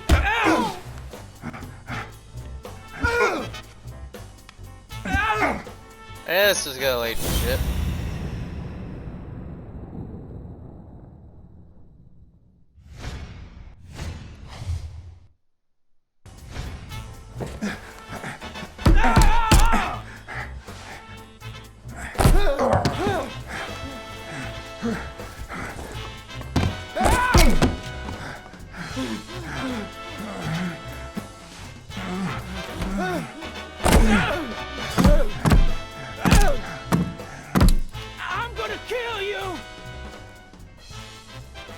I'm on your side, Bobby.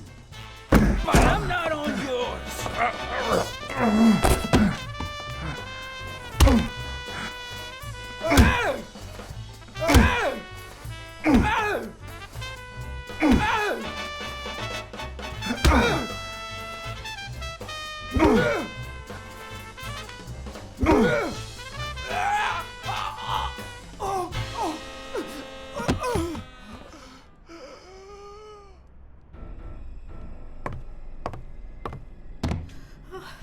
Bobby! Call an ambulance. Do as I say. Go on, call an ambulance. Do it now. In the face of a heart attack, there's two things you can't forget.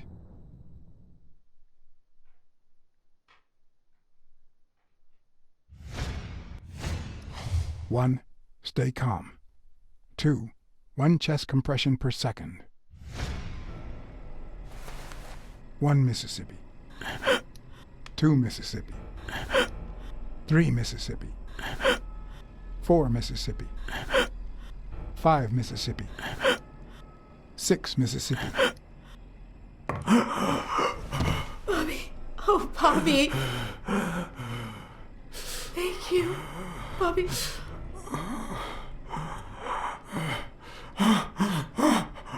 Bobby. Thank you.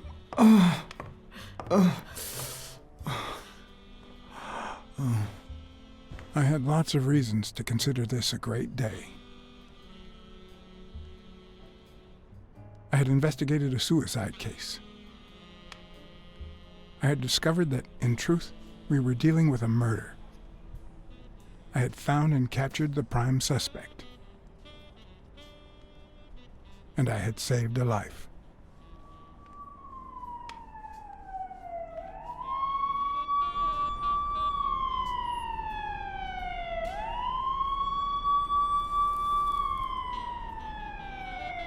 And yet, everything in me screamed that something was going wrong.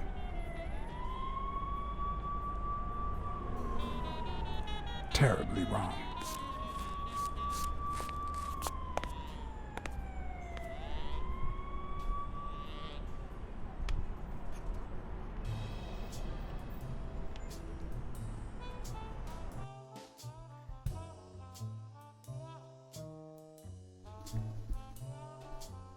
Well, I got the shit beat out of me, y'all. Promise me And you it won't would take the appear law I into your own might be a hands. little fucked I'd up. like to think we're not just vigilantes. I want a gun! What the hell? Bang, bang, bang! A fair amount of violence, extortion, and casualty.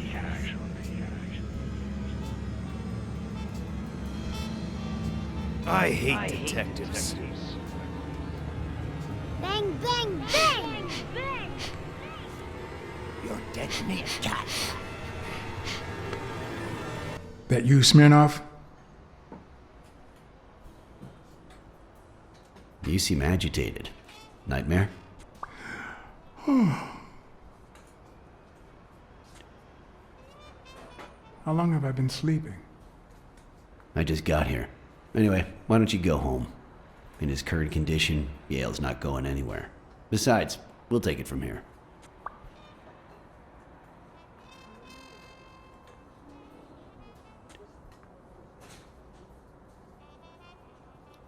Thanks, but that won't be necessary. I can watch Yale on my own. No doubt. I just saw exactly how vigilant you always are. As for what happened yesterday, you promised me you wouldn't intervene.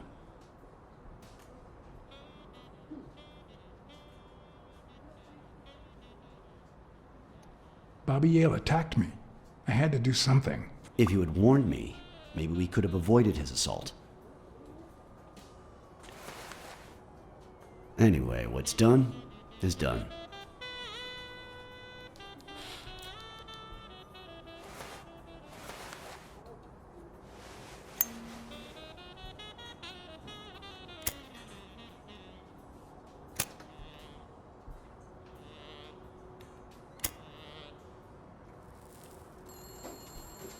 When When exactly did you realize that he killed Dunn?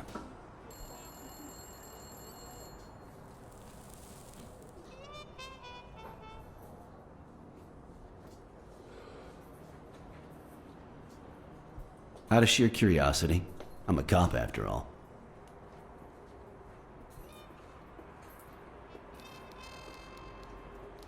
To be honest, I'm not so sure Yale killed anyone. How about the motive? Any ideas?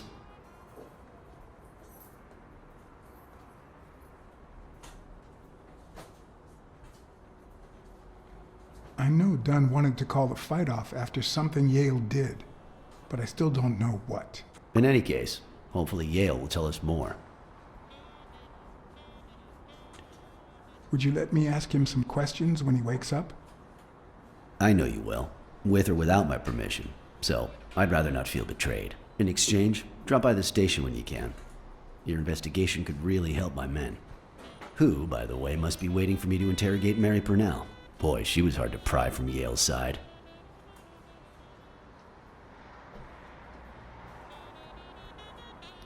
She's been through a lot in the past days. Be nice to her. Of course. In spite of it all, we're not just vigilantes. And as for you, go get some rest. God knows you need it. I will. Thanks for the advice. Tell the nurses to look at that face of yours. You look like a film detective in his last scene. I'm afraid this film isn't over yet. For your sake, I hope you're wrong. You're in charge now, officer. Okay. I'll send you relief in 6 hours. Understood? Doctor. Who are? Oh, detective. Congratulations. You fared pretty well against that kid. Better than most would have. Now, if you'll excuse me. Well, I always land on my feet.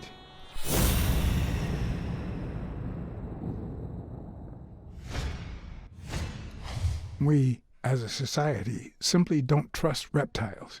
But that's not the real problem. The real problem is our extended belief that there's logic to that distrust, that it's natural and well-founded.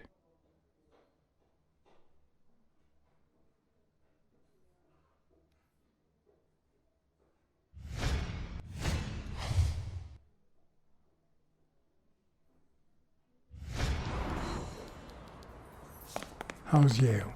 Is he awake? Oh, yeah. Go check on him before he falls asleep again. Although, try not to bother him with too many questions. What's his current condition? It's too soon to tell. He did have a heart attack after all.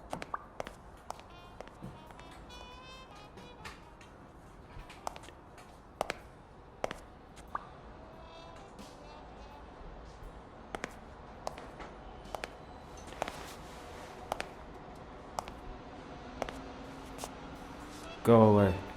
I don't want to see you. The doctor told me to sleep. I rarely get to interrogate a suspect with his guard down in a place as quiet as this. Getting the chance to study his body language with no distractions is a rare gift.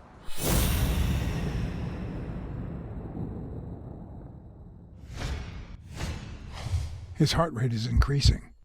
It could mean that he's lying, but it could also just be pure, unadulterated rage.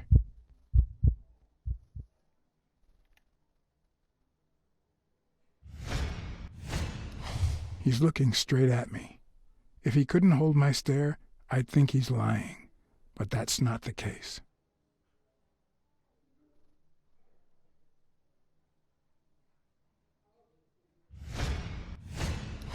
He's clenching his fist, a sign of contained anger. Clenched fist, fast heart rate, fixed stare. He feels some genuine rage towards me. I'm sorry you don't want to see me, but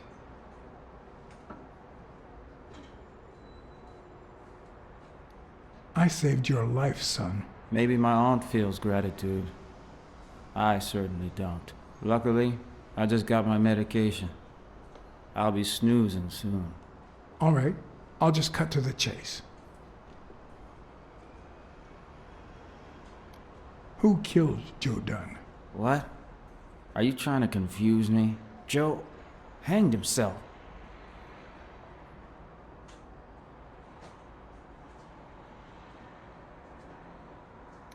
Dunn was too short to hang himself with that rope.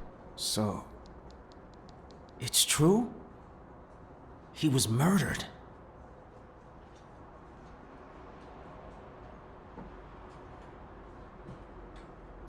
I know the murder weapon was yours. What? The rope? I don't get it. What weapon do you mean? Don't play with me, boy. The chest expander. An expander? I've never had one of those. All right. Let's just say that I believe you.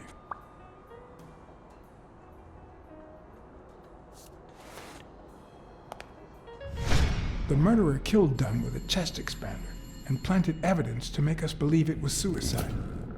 But he also left enough clues behind to make sure we found the true murder weapon. Then he put the chest expander box in your locker to frame you. Do you know anyone that twisted and who also happens to have a motive? I don't know.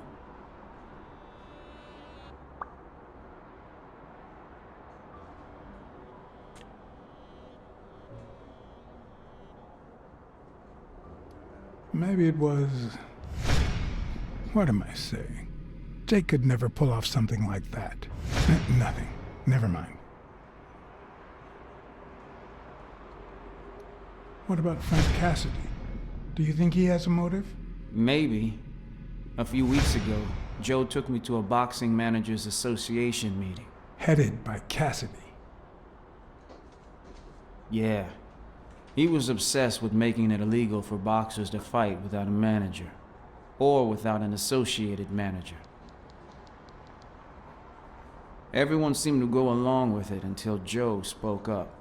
He said that would lower us to mob status, that Cassidy had founded the association just to make money by monopolizing the sport.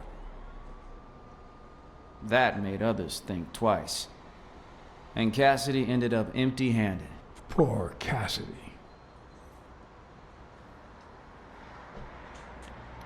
Desmond O'Leary certainly seems twisted enough. Did he have anything against Dunn? I'm not sure if they knew each other. At least not in person. About a month ago, Joe kicked one of O'Leary's men out of the gym. He was trying to give a business card to... Jake Ostiambi. Yeah, exactly. Did Jake tell you about that? Something like that. What about Sonia Dunn? Sonia? I doubt it.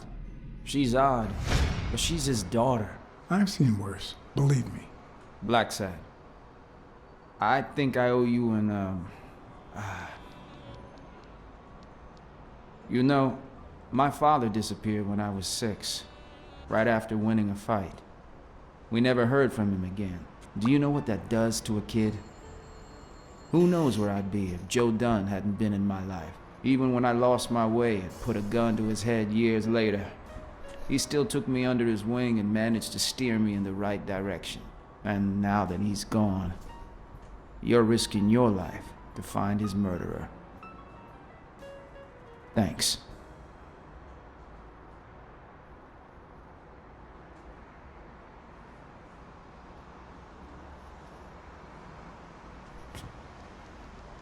Thank you for...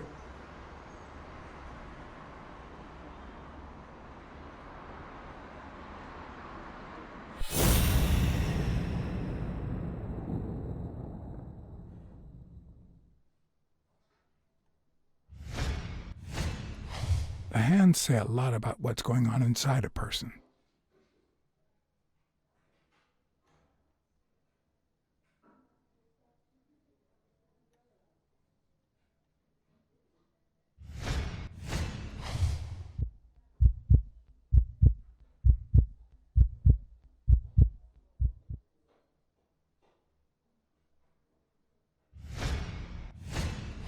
Is that eye movement normal?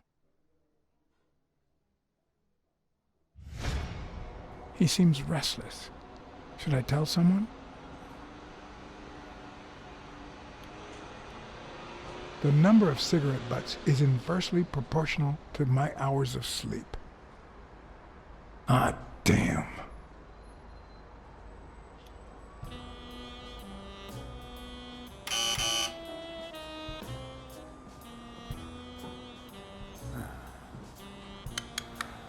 See? There's no fever whatsoever.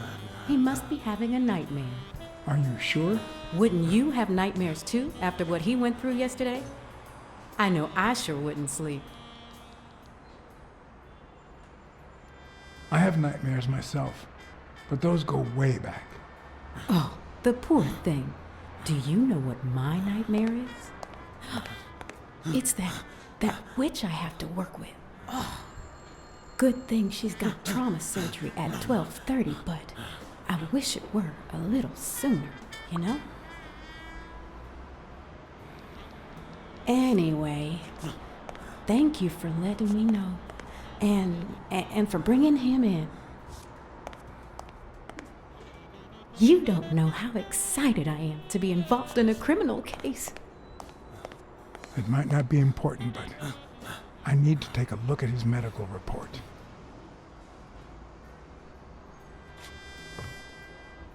Oh, hey. Look what we found.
Hi, Ray. Hi. Who are you? Take a guess. I already gave you a clue. I know your name, so... I don't know. Maybe I know your name because we're family. No way. My dad never calls me. Grandpa never calls me. My uncle never calls. Well, he does sometimes. You're Uncle John. Uncle John, I guessed it. Mom, it's Uncle John. I guessed it. You got me, Ray. Congrats. What did I win? What do you want? I want a gun. Bang, bang, bang. Bang, bang.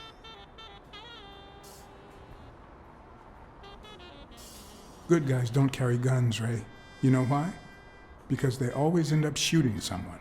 Yeah, that's why they're so cool. Oops, Mom's coming. Bye, Uncle John. Ray, is that the way you say goodbye to your uncle? Oops. Love you, Uncle John. Now go put on your jacket. We're late. Bang, bang, bang.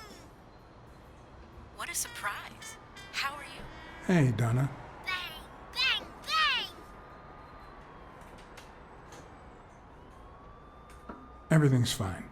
Don't you worry about me. I do worry about you. Especially when you tell me not to. Yeah, can't argue with that. Hey, we're kind of in a hurry. It's true. Ray's got a dentist appointment. I'll call you soon, okay? I'm really sorry. Sure.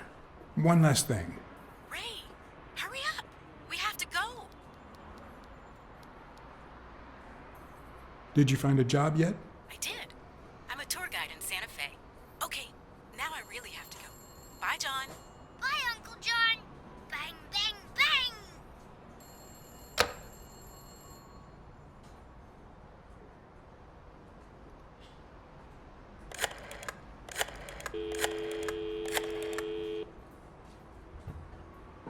It's Jim. Jake Ostiombe speaking. Jake, it's Blacksad. I just wanted to... I have work to do, John. Call you later. Ronald, get on that ring!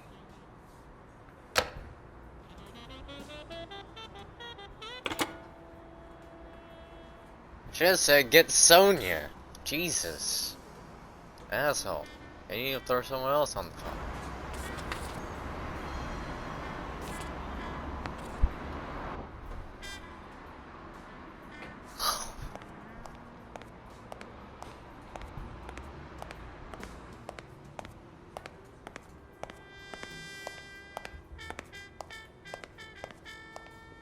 Hi. You're awake, handsome?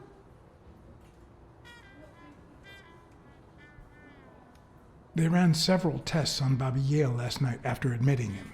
Have the results come in yet? No, I don't think so, handsome.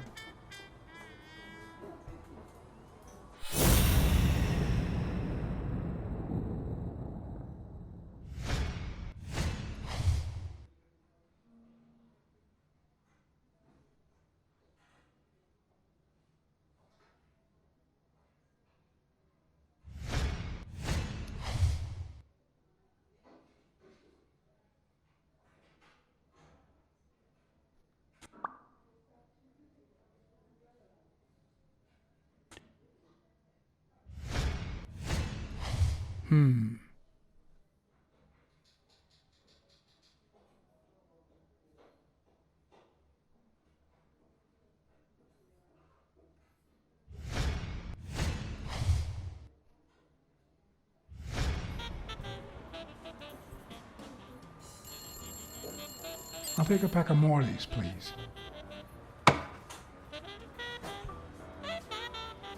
Honey, get me a pack of Morleys for Mr. Hanson.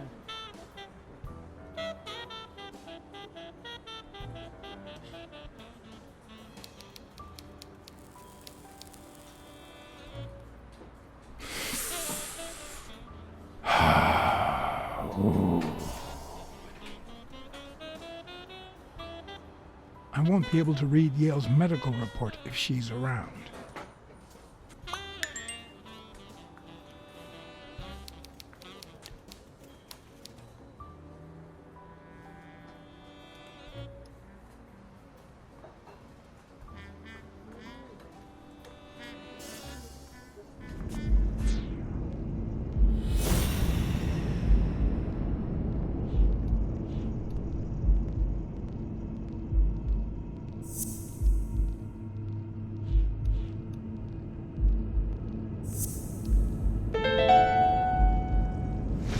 It seems like the Doe nurse will be assisting Dr. Talbot during his 12:30 surgery.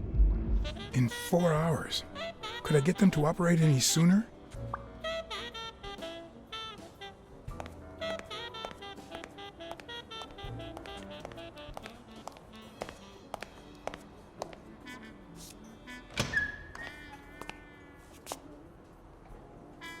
Jerry Highfill. Long time no see. Blacksad, I didn't want to wake you. How's the boy? Asleep.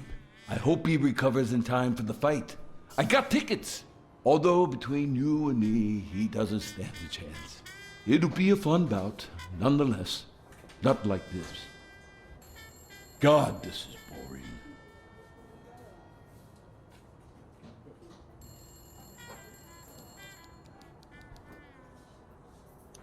You want to smoke? Don't smoke or drink. No vice for me. Smoking's dirty. Alcohol goes straight to your head. And women, they're all just mean. Well, everyone except mine.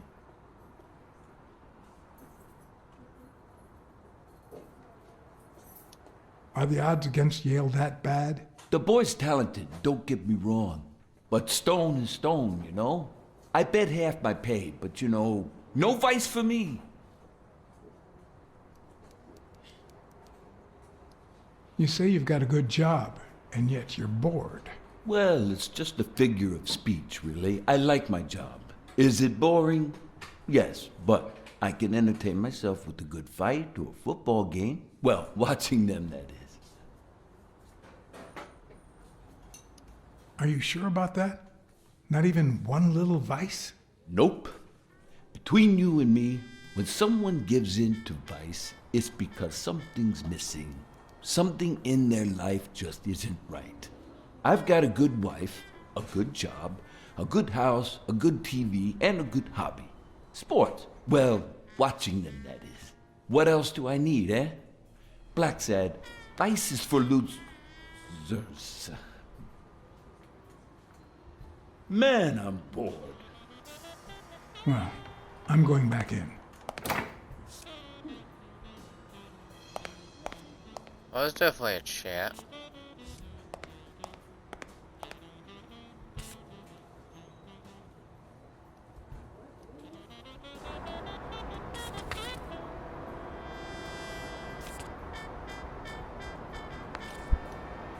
Alright, we're about an hour and 20 minutes in.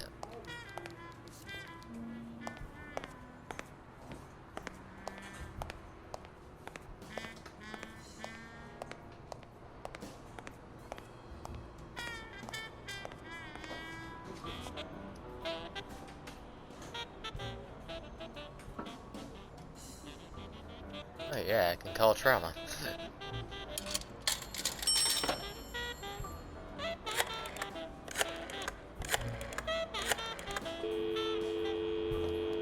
Trauma?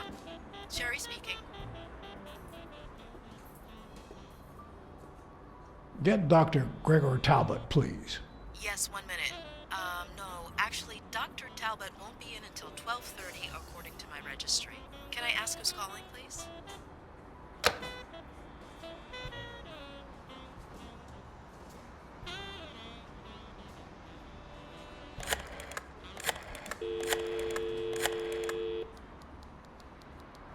Sherry, this is Dr. Talbot.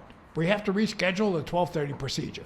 I want everyone in the operating room in 5 minutes. If anyone gives you any grief, tell them it's a matter of life or death. Understood?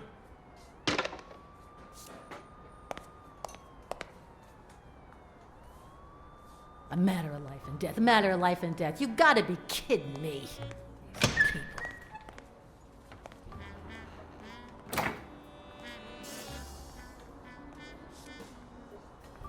Oh, thank God. We even lost the shitty lady.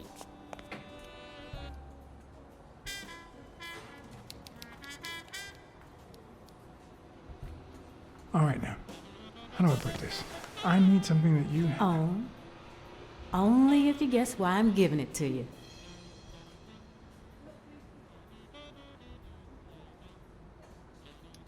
You want to help me solve a criminal investigation. Well, aren't you smart?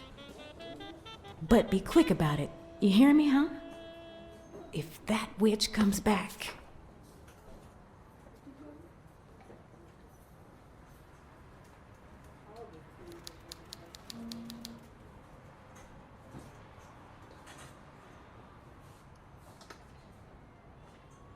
What? What does it say here? Ah, you know doctors. The top handwriting is mine. Let's see. Extrasystole and dehydration caused by panic attack. Extra what? You know, arrhythmia, like skipped heartbeats. What about this here? It's a good thing I know that Mr. Yale is in Dr. Ferguson's hands. Otherwise, I'd be worried. Hey, no means no, miss. You really don't know who I am, do you? Miss, I've got orders. And the fact is, those orders say that... Here you are, Miss Dunn.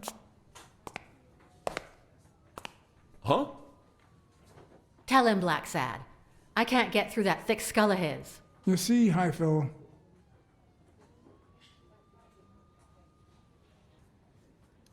she's the owner of Yale's gym. A woman? Whether the kid recovers or not depends entirely on her. Between you and me, and all due respect, miss, but aren't we taking this woman's liberation a little too far? All right, let her in, but she's your responsibility. Thanks for convincing the cop.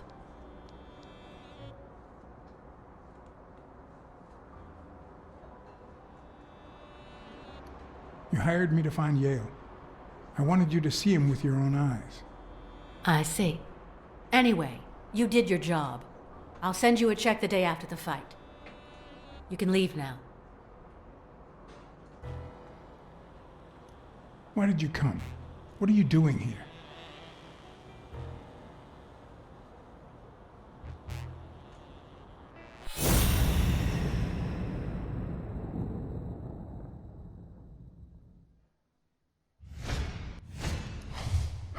No. She's gonna do something stupid. Sonia, don't. He killed my father. You said so yourself.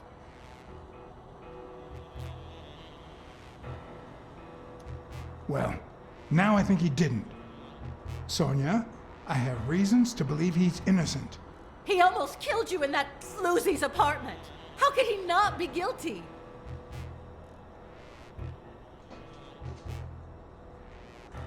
Your father wouldn't want you to do this. He was a just man, and this is not justice. Shut up! None of that matters. How could he not be guilty?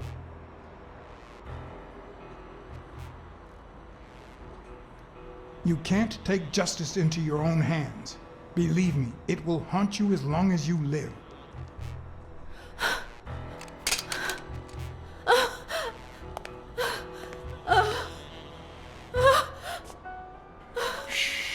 It's okay.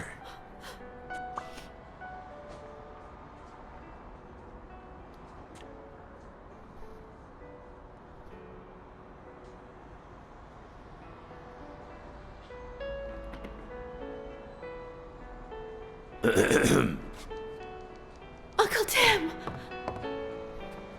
Sweetie, I came back from Los Angeles as soon as I could. I told you not to rush back. Come on now, honey. Aren't you going to introduce me to your friend? No, this is John Blacksad, the detective who found Bobby. Oh, so this is strictly professional. I thought you had some good news for your uncle. No, Uncle Tim, don't be silly. Don't be silly. Look at you. Smart, educated, as dazzling as the brightest of stars. Every single man in this city should be at your feet.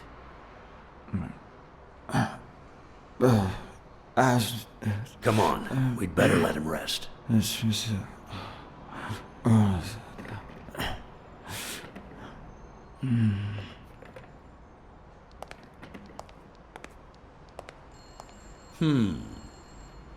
I see. Let's say you're right and Bobby Yale is innocent. Who should we focus on now? We? Well, your father turned down my money, but he made me promise one thing, that I'd take care of you if anything happened to him. But I can... I know you're perfectly capable of managing that gym on your own, but we don't even know if he'll be ready to fight Stone. Besides, someone seems really invested in stopping that fight, and someone has to pay Mr. Blacksad to get to the bottom of all this. Please, talk some sense into her.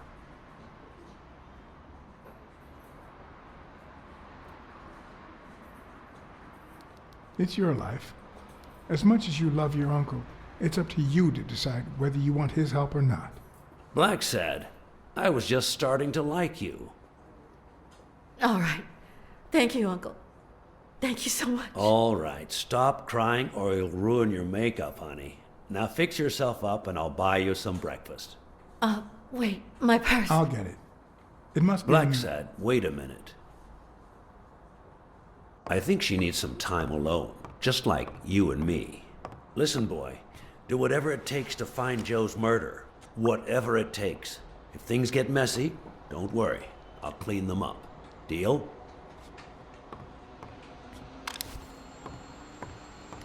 Sure. I'll do my best. Thank you. I trust you to get that ball to the end zone. No. Are you telling stories about the great Iron Arm again? Wait a minute. Of course. The Milestones quarterback. Tim Iron Arm Thorpe. It's a good thing folks usually recognize me sooner. Blacksad, you coming to breakfast? I'd love to, but I have to go ask for a favor.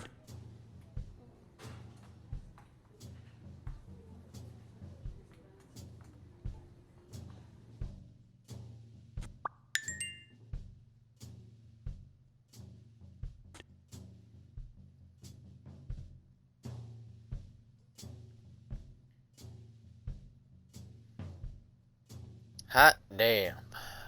Oof. That shit's been figured out. The investigation required that I ask Jake for a small favor. Or demand it, if worst came to worst.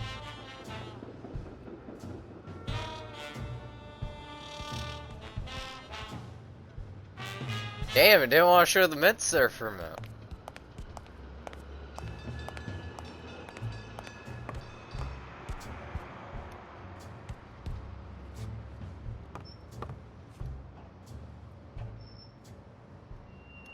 Hey, Jake. Not now, John.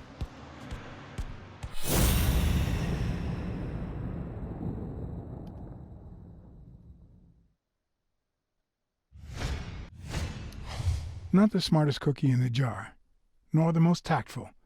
But do I trust him? No. Do I consider him a friend? Yes.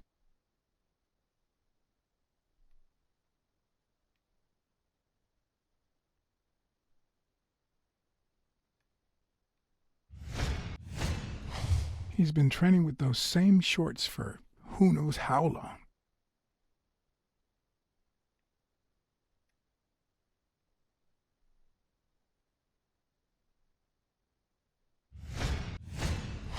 I hope he never feels inclined to hit me. He's twice my size.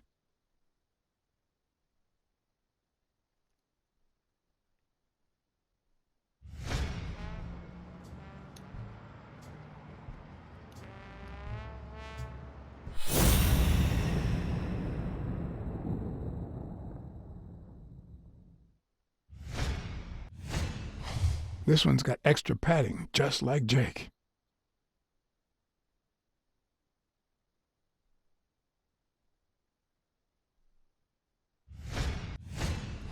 How many hits does a boxer take to the head throughout his career?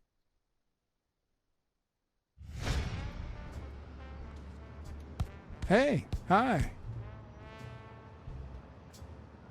Hey, focus, will ya? Hey, Jake. Damn it, wait a minute. Hey, Jake. Damn it, wait a minute. Hey, Jake. Damn it, wait a minute. Hey, Jake. Is it possible to irritate Jake to where he wants to hit the shit out of me?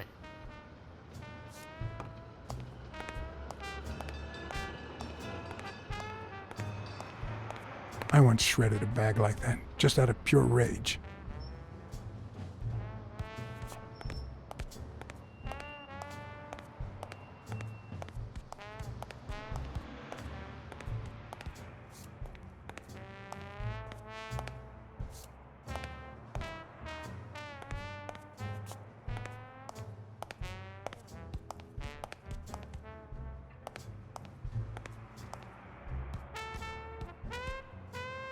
The racist brain is so full of hatred that there's no space for trifles such as common sense or, say, spelling.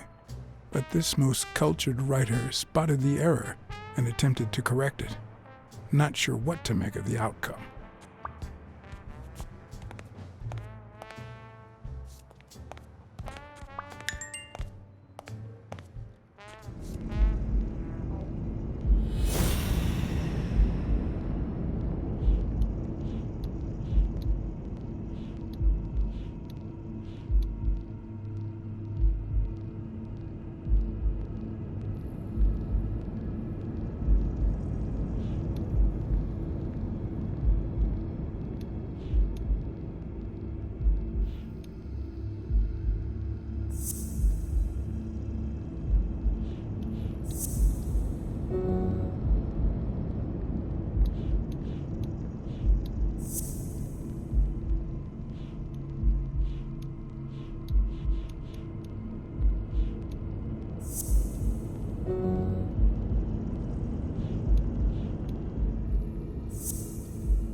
That lizard isn't Yale's doctor.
All right, that's enough. Take 5. Go on.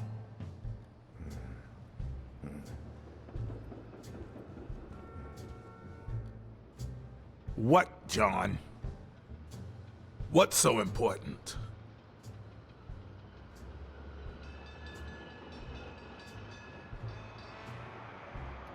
Could you tell me where Old Erie's headquarters are? What for? No. You could get me into trouble. No way.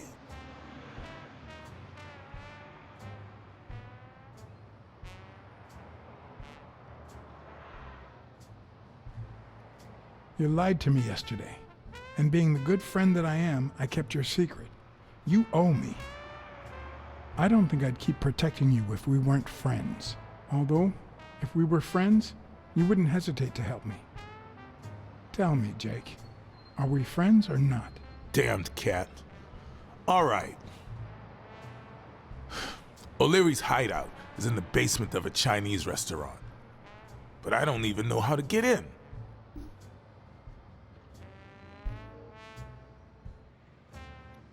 Why are you coaching that guy? Oh, that's right. You don't know. Sonia asked me to run the gym. Well, at least the fun part. As soon as Bobby Yale's back on his feet, I'll turn him into a champ. I'll make him crush stone. Just you wait. What? Why are you looking at me like that?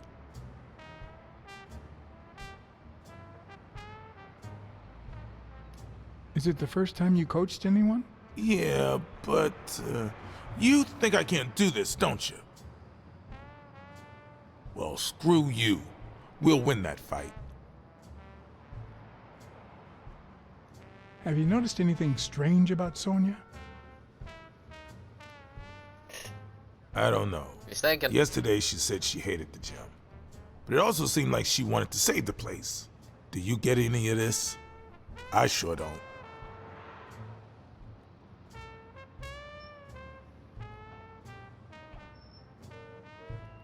The gym is paying her way through college, and she still has a year left. I guess she doesn't have any other option. Well, I'll see you tonight. See you there. Ronald, the break's over. After 30 hours of work and several beatings, every bone in my body ached for a bed. Now it's my turn. So I went home to recharge. Because the night ahead was bound to be promising. Oh, I love this game. It's gonna be one of my fucking favorites, probably, for a new war game. It's gonna be fucking tough to beat this shit.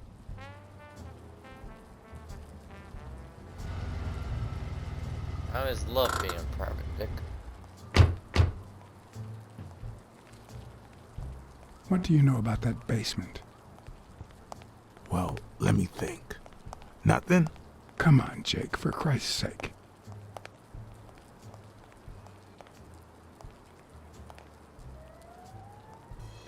Strain that little boxer brain. You must know something.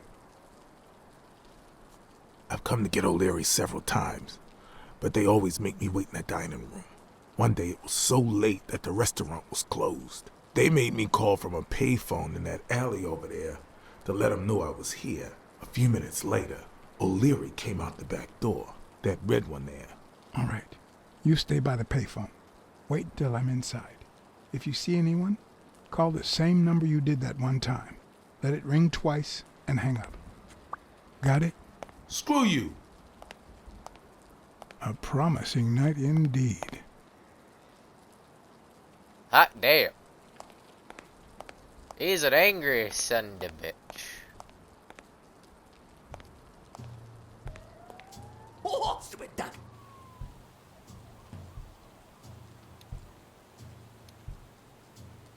I'm guessing it lights up when they ring at the main door.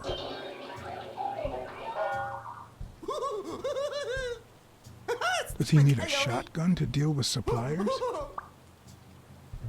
Stupid cat.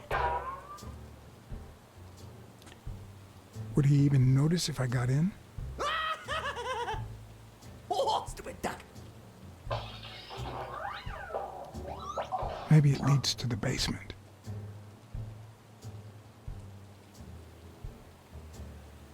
Something tells me he'd notice me no matter how stealthy I was.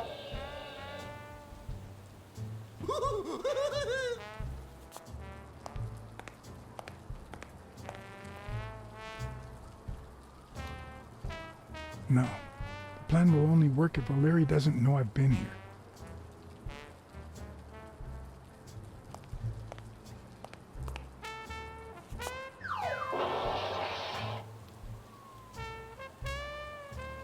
Or maybe this is the way to the basement and not that corridor.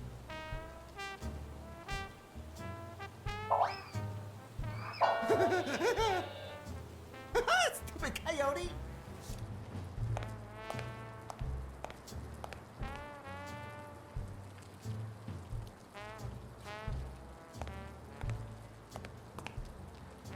Oh, stupid duck!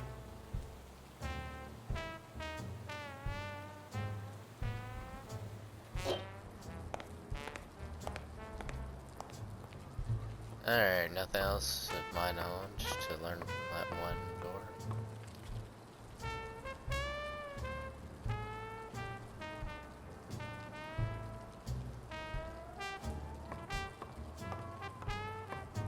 A bit too high to climb, if the basement I'm looking for were in that building.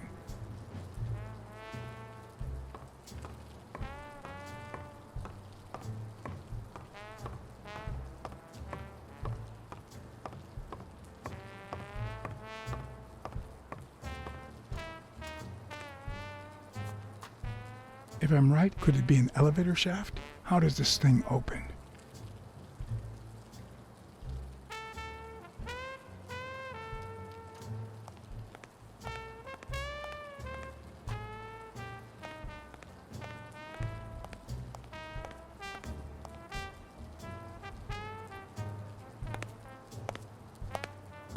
What happened?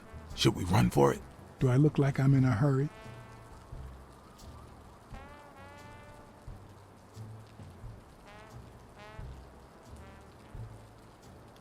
There's a trapdoor on the ground, right by the restaurant. Does that sound familiar? Huh? The restaurant or the trapdoor? Okay. Forget it. Are you done? What do you think?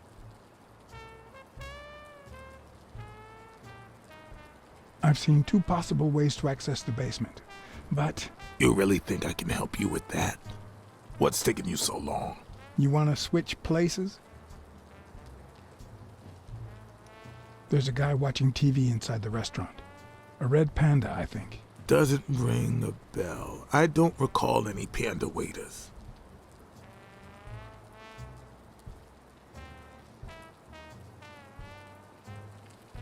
Check out that graffiti. You're in On Leon Tong territory. Wow, I thought the Tong Wars had ended years ago. Maybe someone nostalgic just got bored. Damn Chinese mafias. Yeah, American mafias are infinitely better, no doubt. I need you to go to the front door and ring the bell. Alright, is there a bar in that alley? Have you been drinking? Count to 30, ring the bell, then run for the car. Got it? Whoa, you better send a bunch of Natalias my way after this. So, now what are you gonna do? I'll open the door with my lockpicks. Once I'm in... I'm still not sure if I'll take the hall or the door on the right.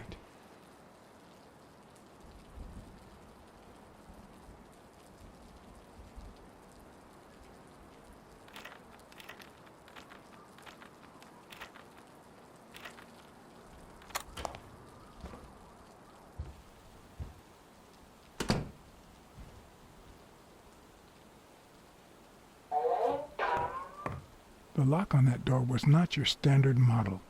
I had to give it my all.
Oh, no, not now!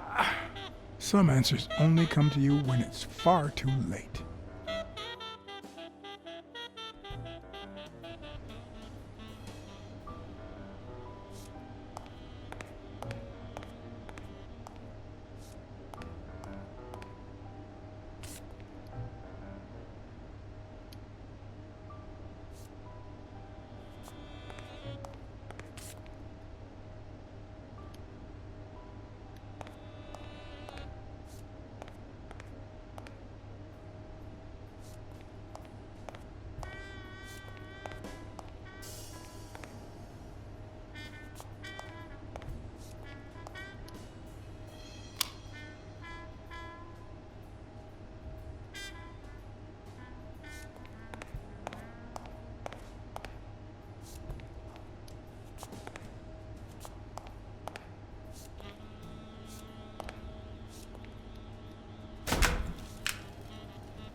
Huh.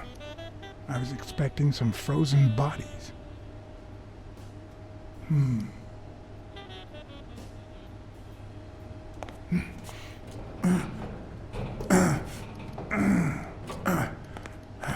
It won't budge.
Does O'Leary have a network of pals?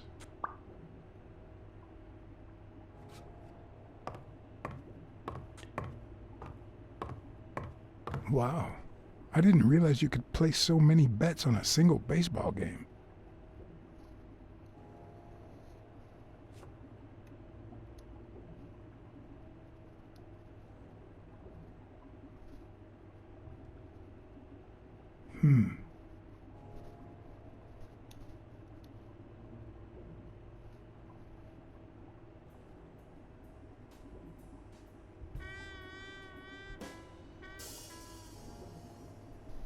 There's one on each table, except this one.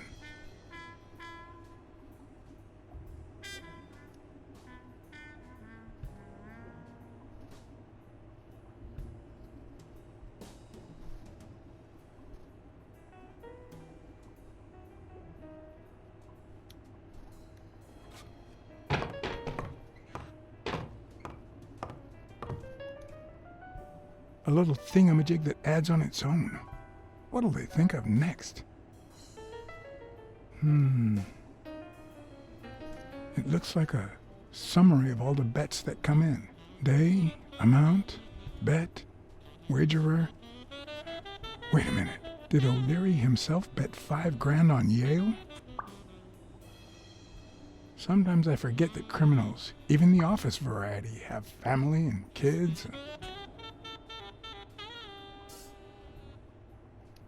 Anyway, maybe things aren't so bad on the dark side. 16 days until the fight.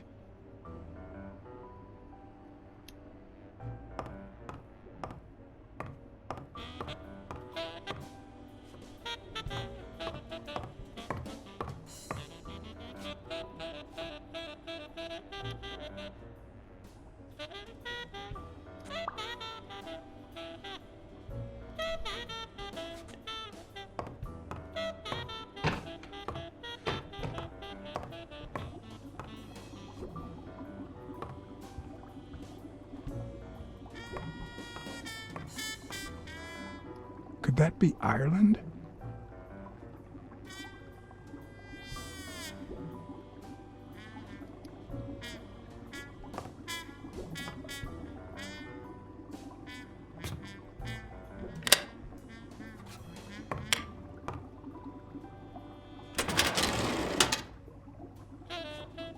The painting concealed file after file of celebrity reports with all sorts of shady information, ranging from S to Z.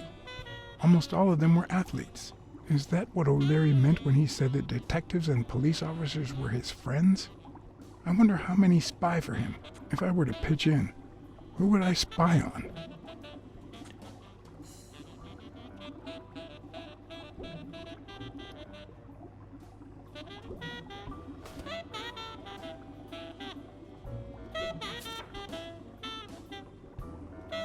In Bobby Yale's folder, all I found was a log of his incredible stats as an aspiring champion.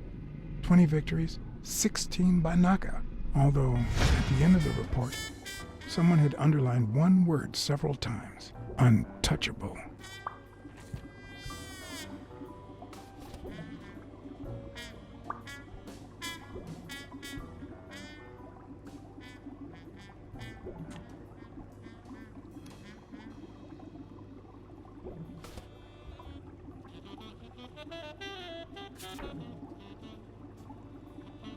According to Stone's report, he was so clean, not to mention hard to corrupt, that O'Leary opted for a more subtle strategy.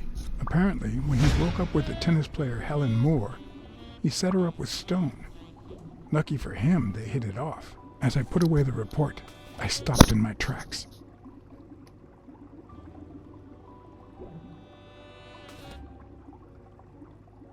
Did I really want to risk knowing what O'Leary had on my good friend, the incorruptible police commissioner?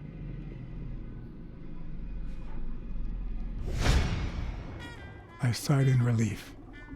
O'Leary had tried to buy Smirnoff on several occasions, but failed. Luckily, O'Leary had nothing on him, or me.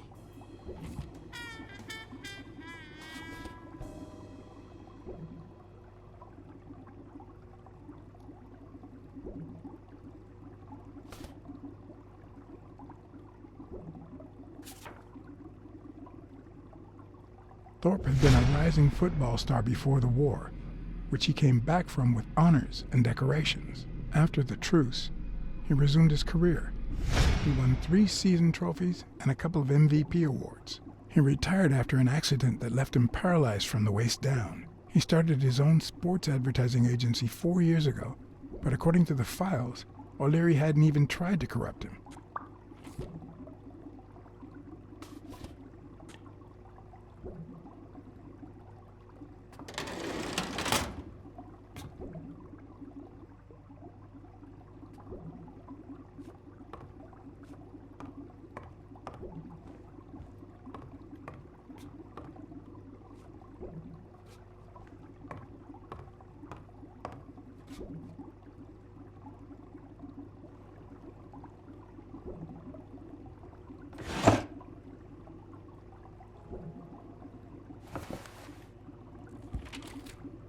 Limited edition copy 2 of 3. We listen, if you call it listening, to the sentimental romance. Your eyes act like the moon.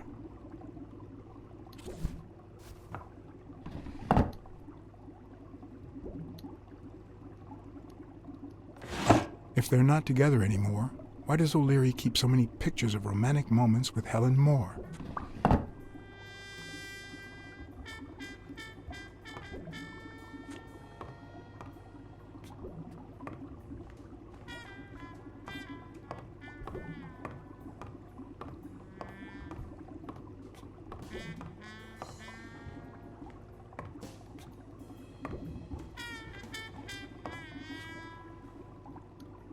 A Crossler? The good news is, I don't need lockpicks to open it. The bad news, I didn't bring explosives.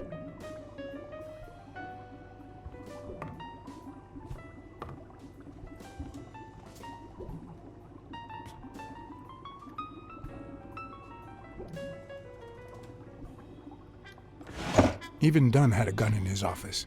O'Leary couldn't possibly be the exception.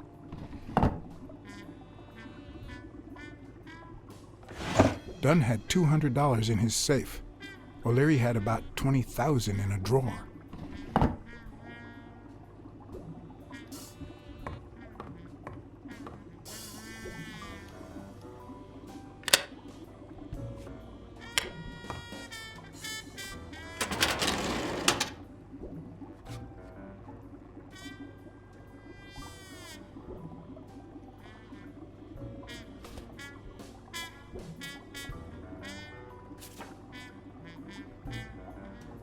Dunn's integrity was legendary, even in O'Leary's shady reports, just like Yale had said.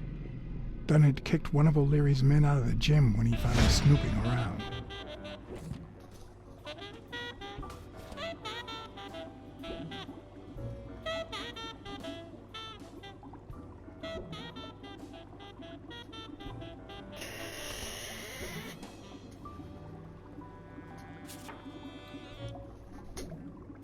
The report on Yale's father was the shortest of all, since only his name was left. Why?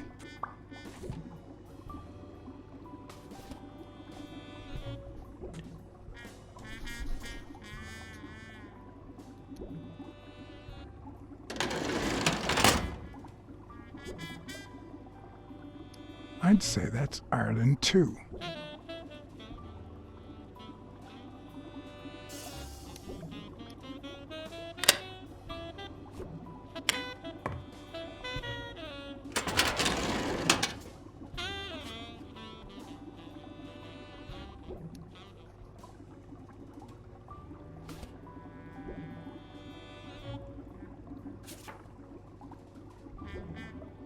Cassidy's report was possibly the longest among all of O'Leary's files.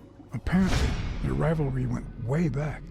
So much so that they spied on each other in the most unthinkable ways. At least I was able to confirm what Yale had told me. Cassidy had threatened Dunn after he refused to join the managers' union.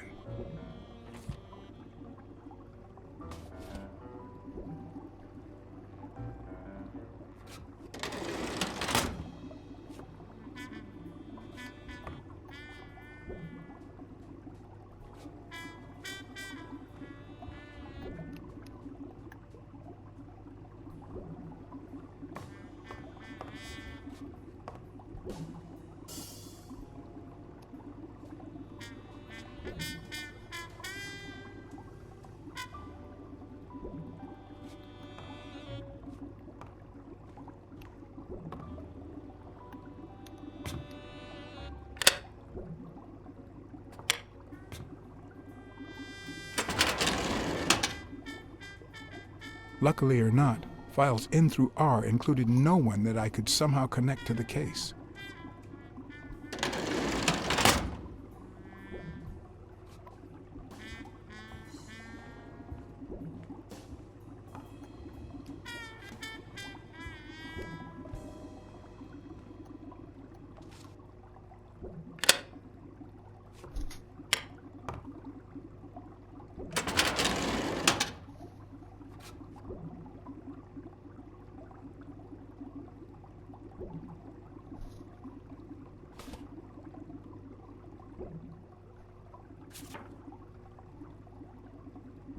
Strange as it may seem, the reports revealed that O'Leary had hired Jake as a bodyguard precisely because he was absolutely clean. Apparently, he liked to surround himself with honest people when he mingled with the high society.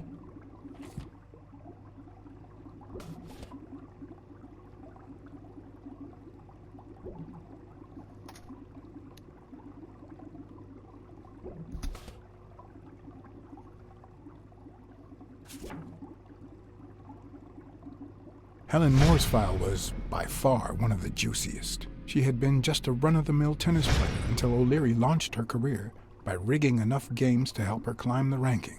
However, O'Leary hadn't fixed any of her games in over a year.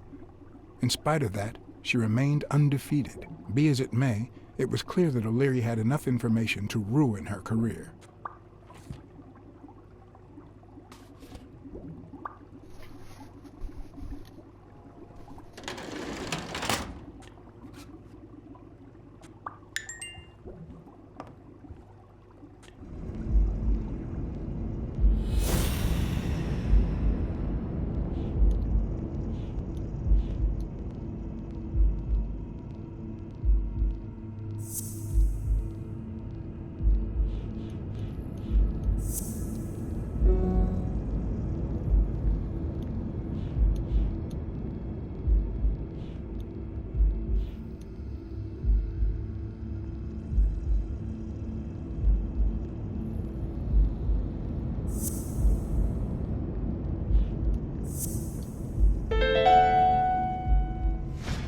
I'd say O'Leary has threatened Stone with ruining Moore's career.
The odds are incredibly in Stone's favor.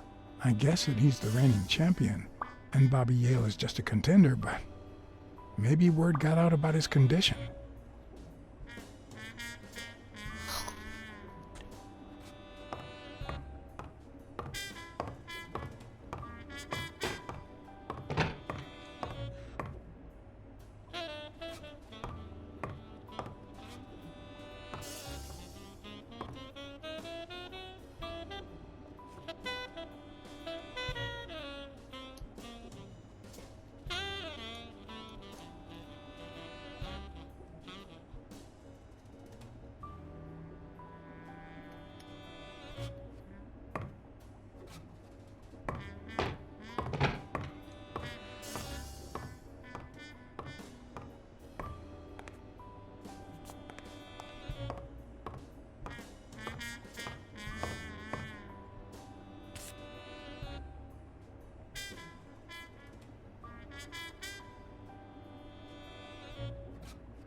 Jake. Someone was coming. Are we or are we not exemplary workers, Jimmy? Here it is, middle of the night.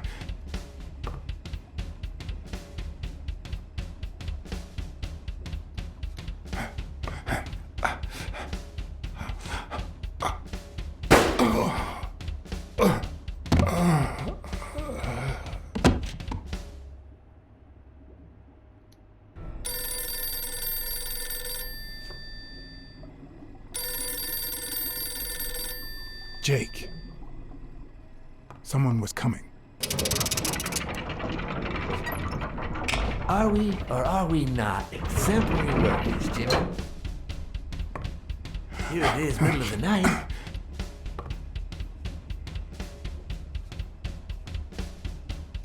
And we're working extra hours.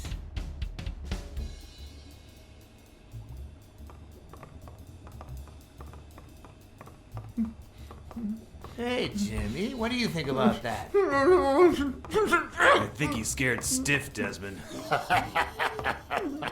Why's that, Jimmy? We're giving you the red carpet treatment. We even let you in the boss's office.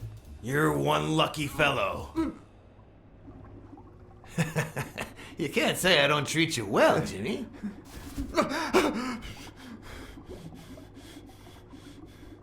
Yeah. Speak, you moron.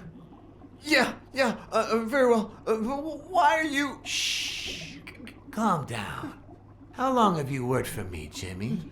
3 months. 3 months. Oh, yeah. I hired you right after your cousin Martin died. I need your opinion. How would you punish someone for ruining an innocent man's life with a hit and run, Jimmy? I don't know. Then tell me, what about you, Wilson? What would you do? No, please. I didn't do anything. I swear. He was a good guy. Of course, you already knew that. You knew him better than me, right? He was my cousin. That's why I hired you, Jimmy. You see, Martin was a dear friend. And his widow said you were a nice kid. That you do a good job and you needed the money. And I have a soft spot for those in need. Please. But, you know what? I talked to her just yesterday. She told us you did some naughty things to her with that gun, Jimmy. No. That's no way to treat a widow, is it?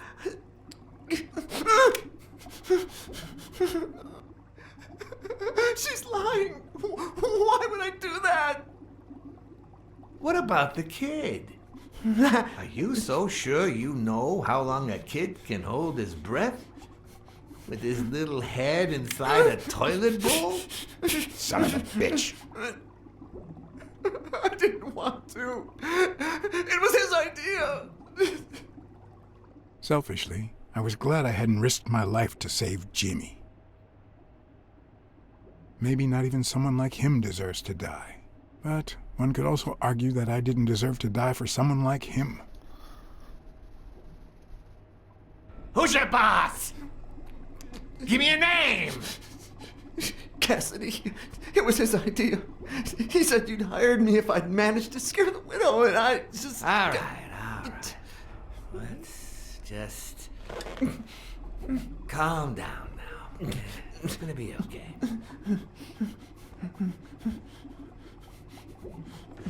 There are two sacred principles that rule my life. The first principle is the love for my family. I do anything to protect them. The second principle,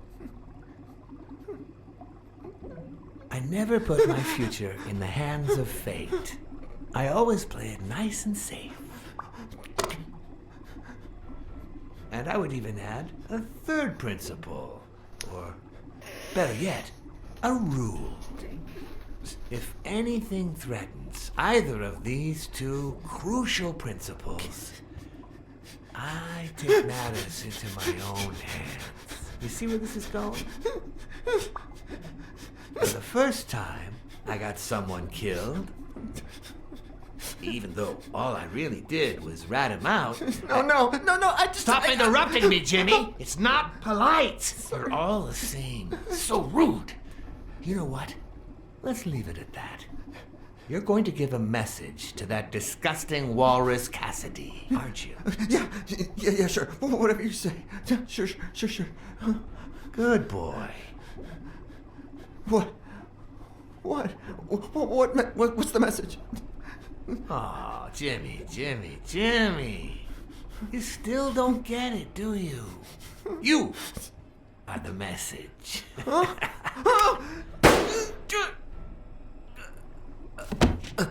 Come on. Wrap him up. Make sure Cassidy gets the message for breakfast, will you? I hope he chokes on it. Got it.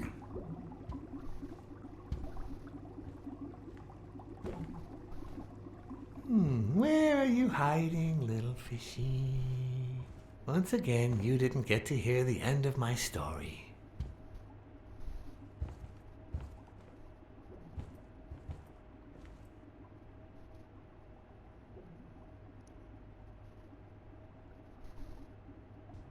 Well, that was interesting. Another body added to the count, I guess. Or these wacky things that are happening.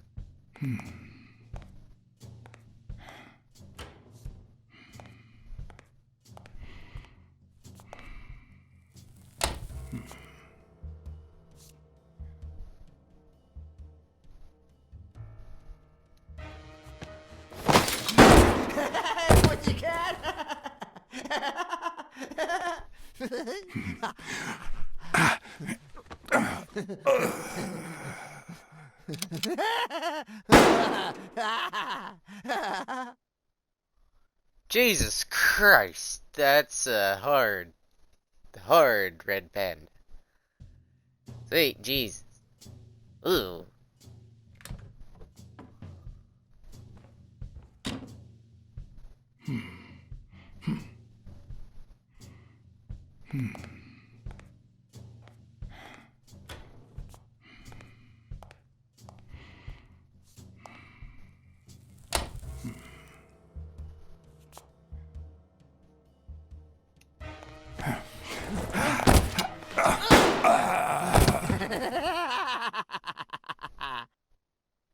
Are you shitting me? You have to ring the bell.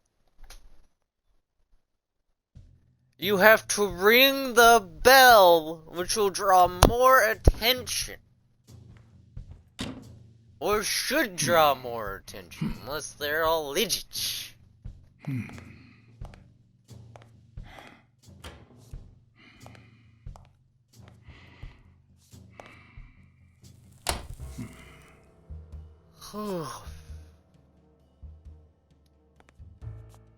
What? Just where do you think you're going, putty cat?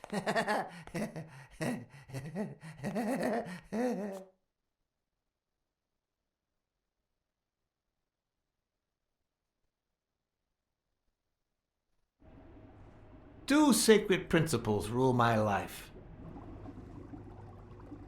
The first is the love I feel for my family.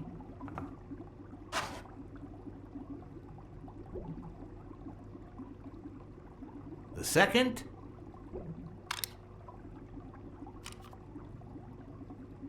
never leave destiny in the hands of fate. I always play it nice and safe. And I'd even add a third principle, or better yet, a rule. If anything threatens either of these two principles, I take matters into my own hands. The first time that someone died because of me, even though all I did was rat him out, well, that guy ended up in the Hudson River, right off Pier 27. He's got to be even wetter than that fish by now. You should have seen his face. It's interesting what comes to mind when you think you're about to die. Suddenly all I could think about was how much I wanted a pet fish. You too, Bruce? Anyway, I was 14 years old, and I still dream about it. But his widow and his son. By then, I was adamant about buying a fish. But first... That was that. Never again. Nowadays, whether it's me who pulls the trigger or not, I have zero regrets. What's more, I sort of enjoy it.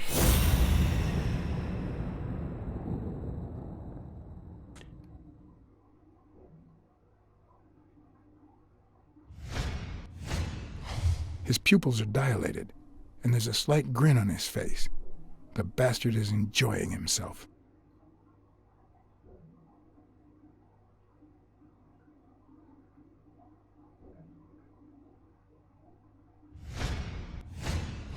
When a mob boss declares his love of family, it can only mean that A, he won't hesitate to ruin yours, and B, he's cheating on his wife.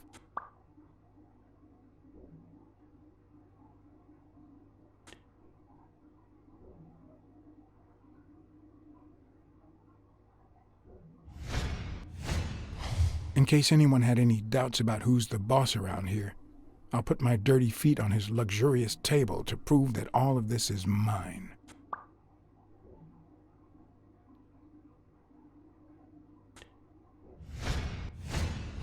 The guy never hesitates to pull the trigger. Even if I hadn't seen what he did to Jimmy, I'd know he's not bluffing. I knew I had it in me to get out of that place alive.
O'Leary's wife is having an affair with Colbert? Should I serve this to O'Leary on a silver platter? Or threaten Colbert so he'll get me out of this mess? And, well, that's it, I think.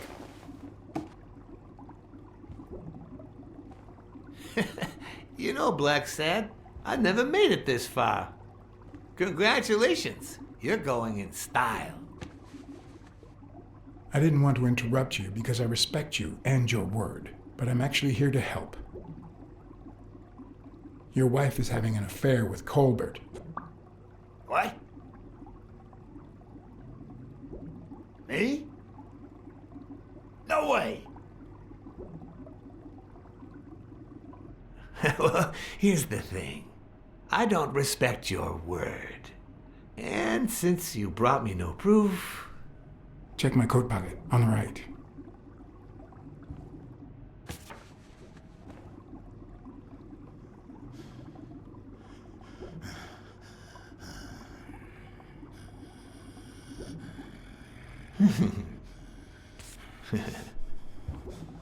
Oh, Blacksad, Blacksad, Blacksad.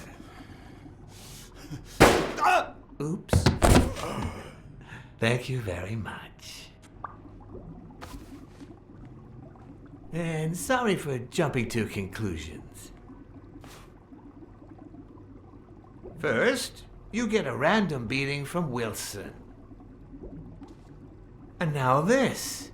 Although you have to admit I had my reasons to be suspicious, you ran away from Yale's apartment, didn't you? But as you well know, you can't trust anyone in this world. Take it. It's only fair.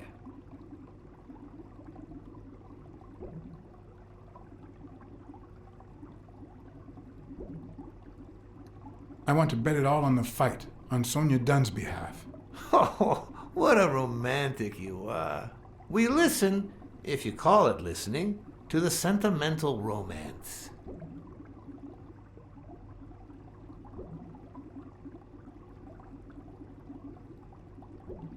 The word you're looking for is feel. Same difference. Anyway, go ahead. Place your bet. I bet it all on Yale.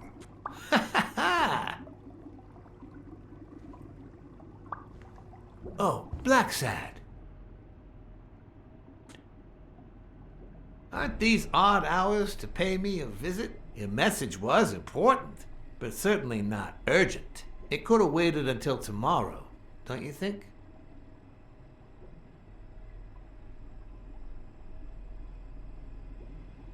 We cats and wolves hunt at night.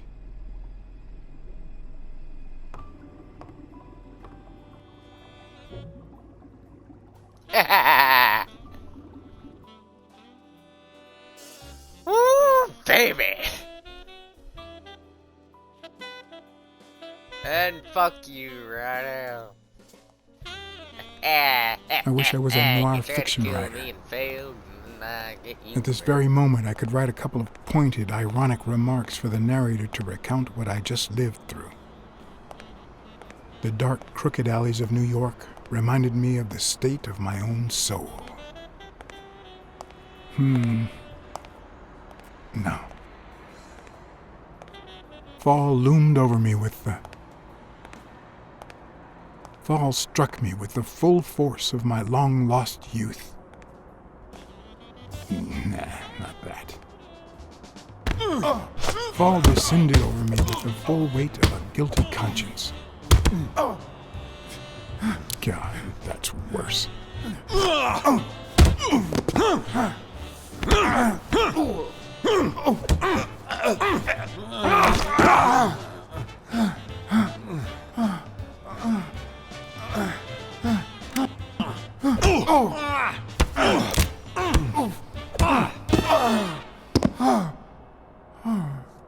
What were you thinking? He wants him alive!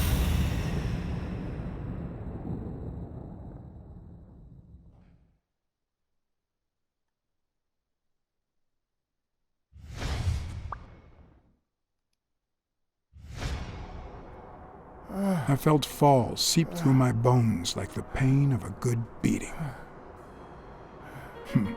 Mediocre, but appropriate.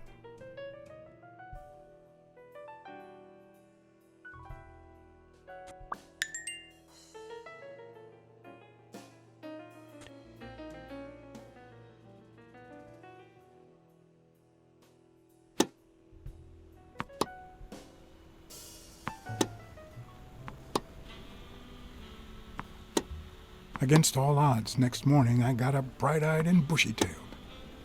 And I had my kind, unknown assailants to thank. The beating had taken its toll, but for the first time in months, I had slept like a baby. Oh, come on, Helen, focus! All right, take 5. We'll work on that double backhand later.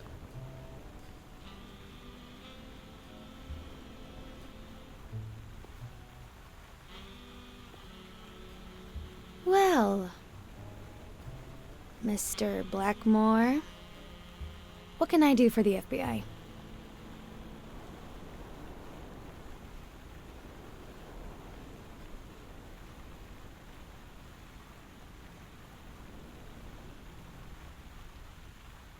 Cooperate with law enforcement. All you have to do is talk. I like to speak through my actions, but still, could you be more specific?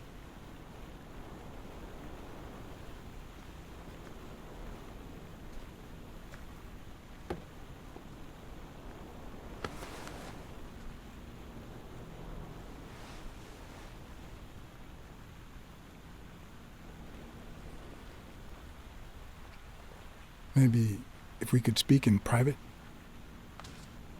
Alec! Coming! You've got 4 minutes, Mr. Blackmore, so... make them count.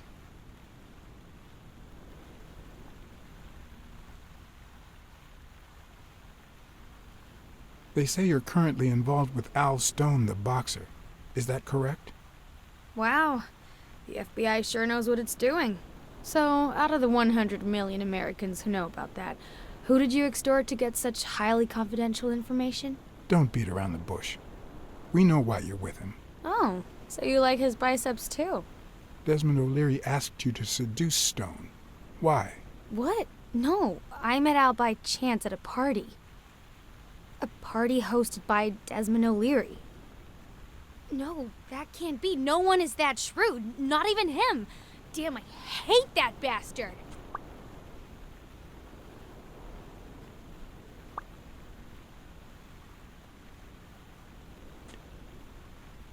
We're aware of at least 6 rigged games during your first year as a professional player. And? You won all of them. Are you trying to offend me? I give my all on the court. I can't be held accountable if my rivals don't do the same. Go interrogate them. We know about you and Desmond O'Leary. Wow, your sagacity never ceases to amaze me. Wait, I get it. They must wrap your FBI sandwiches in gossip magazines. The thing is, well... You see, I'd love to wipe out that part of my past, but whatever.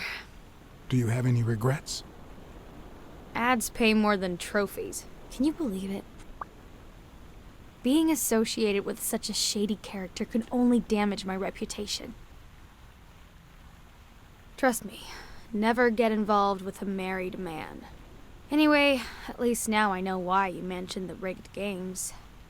I can't blame you, Mr. Blackmore. I understand why I seem suspect. Although I doubt the FBI would ever get this involved in a sporting scandal. What do you really have against O'Leary? And please don't say illegal gambling.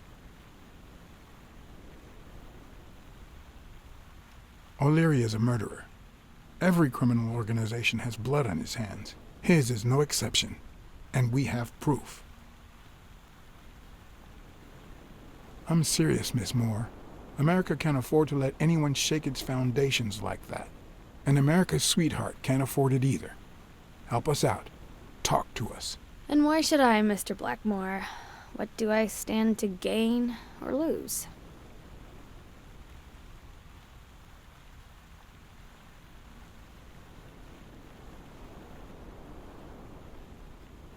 I'm sure you're aware that we could end your career if what we know goes public. But no one wants that to happen, right? This is actually quite simple.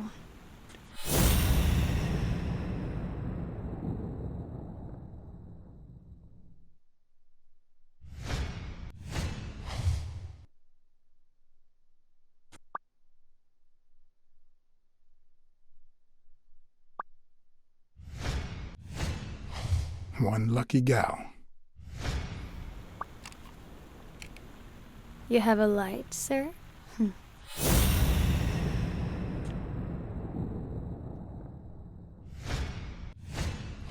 The pearly white teeth of someone who barely smokes. Am I making her nervous? Damn. I'm almost out of fluid.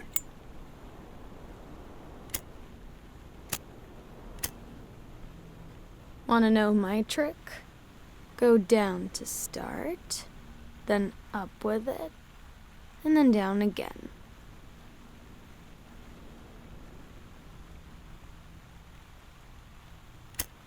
Will I get to smoke today?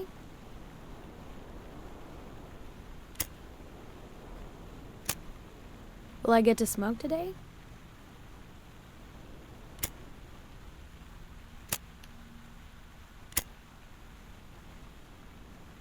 Thanks.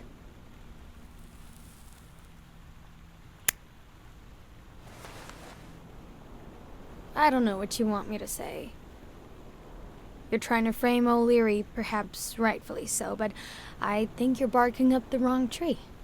Believe me, if I had the slightest... Come on, Helen. Time to work on your backhand. Let's go. Do you smoke?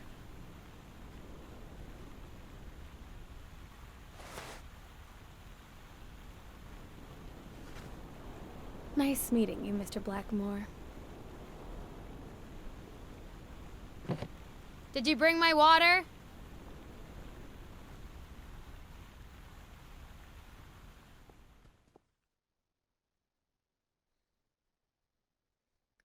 Damn, Chico.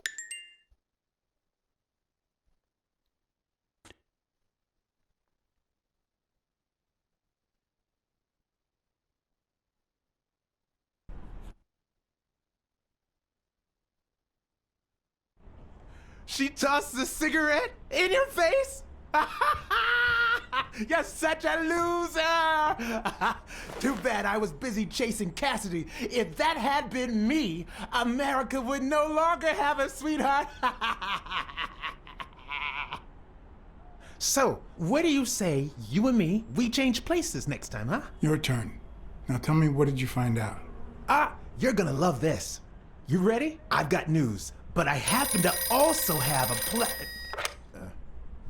Blacksad. My husband has disappeared. What? Who is... Oh, Mrs. Colbert. But last night he got a phone call. He said he had to work, and he still hasn't come back. Nobody's seen him at work since yesterday evening. Plus, I haven't heard from you since our first conversation. Do you have anything?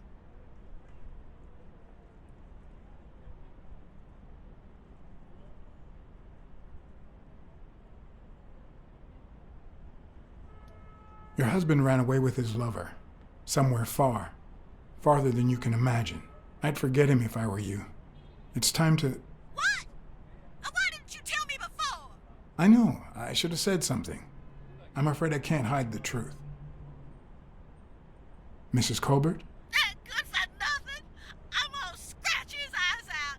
I'll tear his stupid head off. I'm gonna make him regret.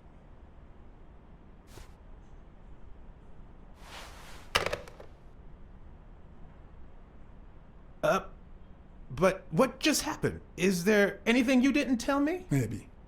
But now it's your turn. Tell me about Cassidy. Come on, spit it out. I didn't find anything suggesting that Cassidy had anything to do with Dunn's murder, but... That's quite the tale. But I know Cassidy will be playing poker tonight with one Howard M. Farnham II. a Texas tycoon looking to get his claws on the boxing business. I also know that he and Cassidy have never met in person, and that Farnham, who's staying at the Balford Hotel, hasn't left his room. Apparently, he spent the night with 3 bottles of bourbon. So, here's my incredible plan. I'll go to the hotel, I'd knock him out, and then take his place in the poker game. That way, I'll get Cassidy talking. What do you think? Incredible, right? Didn't we agree that you would handle Helen Moore while I dealt with Cassidy next time? No?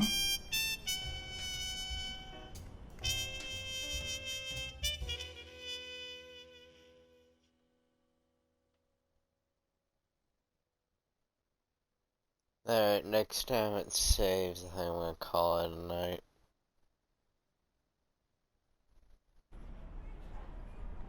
Cause it is, what, I don't know what time it is.